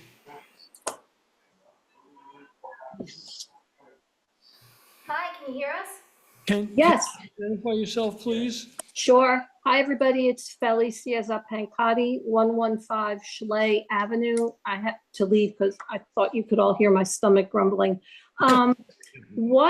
Please, I know a lot of robust conversation. I won't take up too much time. My question is, what is the status of the remediation plan and general beautification of the damaged area due to the water main project? Well, I think that's really a question for the city. You talking about the trees? Yeah. Yeah. I think we're awaiting trees. Are you done? We've, No, Robin? No? no, they're not done. Again, they're finishing, like I said in my report, they're finishing up the water services, and then they're gonna do the restoration of the road and of that area on Gills Neck Road. But at this time, it was only designed to be grass. And there may be a need to, DelDOT's requesting that we just make sure they're okay with how it's graded. Right now, they just want to make sure there is positive drainage away from the road. So our contract, I think, only specified grass. and the water hydrant feed for watering the trees. There has been a 2-inch supply with a curb stop, and that's how it was left at this point. Because I think the city was looking into putting a fill station, I think. Yeah, there's some a- grant money or something. Exactly, so one would be to put a fill station to service the bike trail, and then if, But to that plant the would- trees, it would be able to irrigate to water, there was no water down there otherwise to water trees or anything. Yeah, but that won't stop the getting trees in. Robin, does the, Well, we're not gonna put them in until you're completely done, does whoever needs to verify the water flow need to sign off, then that's a release for any kind of vegetation or landscaping, even if it's grass? I would say DelDOT's probably going to want to have some sort of sign off and saying they're okay with what's being done. Again, but that's going to happen once that all gets taken care of. Any ETA? They're scheduled to pave next week. Okay, Vince just said they're scheduled to pave next week, so that'll be American Legion Road. Then after that, they'll probably go ahead and go on Gills Neck side and finish the restoration on that side. I'd say 2 to 3 weeks. 2 to 3 weeks, Vince said. So which is perfect timing for That gets you back to planting grass. Spring planting. Yes, correct. Is the caller's interest grass, or is it something beyond that? We had a meeting after I last spoke with you, which was about 3 or 4 months ago. And Mr. Panetta and Mr. Davis was there. Amy Morasco was there. Someone else from the city was there. And also the woman who's in charge of the trees, the tree committee. And there seemed to be a lot more optimism about getting it to look like it should look and not the way it's looking now, which is an absolute disaster. Right, and- I mean, it's just a mud pit back there and it's awful. And that hasn't changed any. You know, we made an agreement with the city, we would put the water in for a watering station for the trees and for the bikers, and they would take care of the planting of the trees.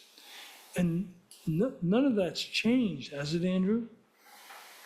No, I think what she's maybe is looking for is at what point do we move from construction site to remediating the site? And I think we're hearing we could start that process in the next 3 to 4 weeks. Right, Yeah. which is springtime, which is perfect time to be planting trees. But no point planting them if you don't have watering ability. And I think at one of the conversations, I think it was Marty was talking about getting with their landscape people to come up with some irrigation. That's the That I'm not last I certain heard. about. Yeah. That I'm not certain Okay. about in terms of the irrigation plan or tree selection for that Okay. matter. Okay. Yeah. There were several items discussed that, not just like 3 trees, but also landscaping the entire area, since all the bushes that were there, ugly as they were also ripped out. We have tree stumps the entire way down. And then the question came up is, are you gonna leave all the old trees that look old on that path? And then there's the repairing of the trees that were cut down in error.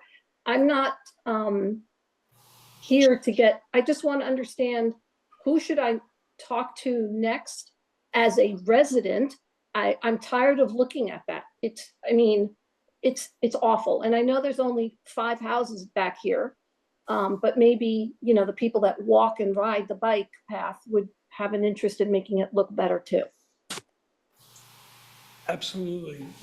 We understand that, and the tree service is responsible for replacing the trees that were inadvertently taken down on the one side. And as I said, we in the city have worked something out where we're gonna we put the water in for them, and they will take care of the trees. So I think at this point, we just need what you want from a watering station perspective, and then close out of the contract, or close out of, the contract, and we can move ahead.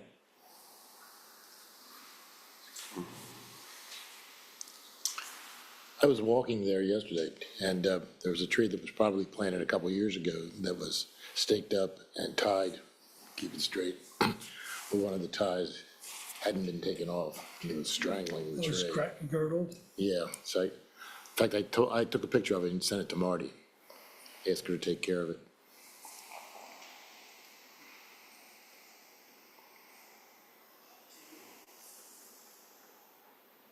So I guess we're gonna say, I'm sorry it's taken this long.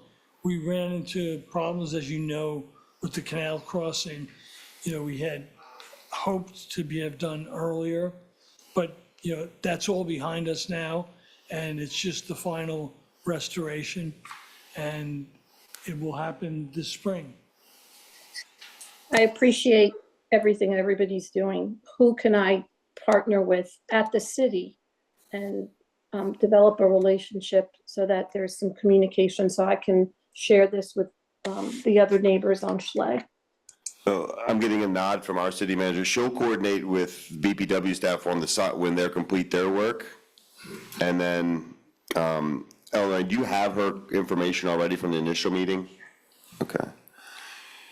She can reach out just with respect to update a specific timing, update, or when the city might expect to start we'll call it a rehabilitation program of the landscaping. Thank you. Thank you very much. Thank you. Thanks. Anyone else from the public? No, their hands are raised. Okay.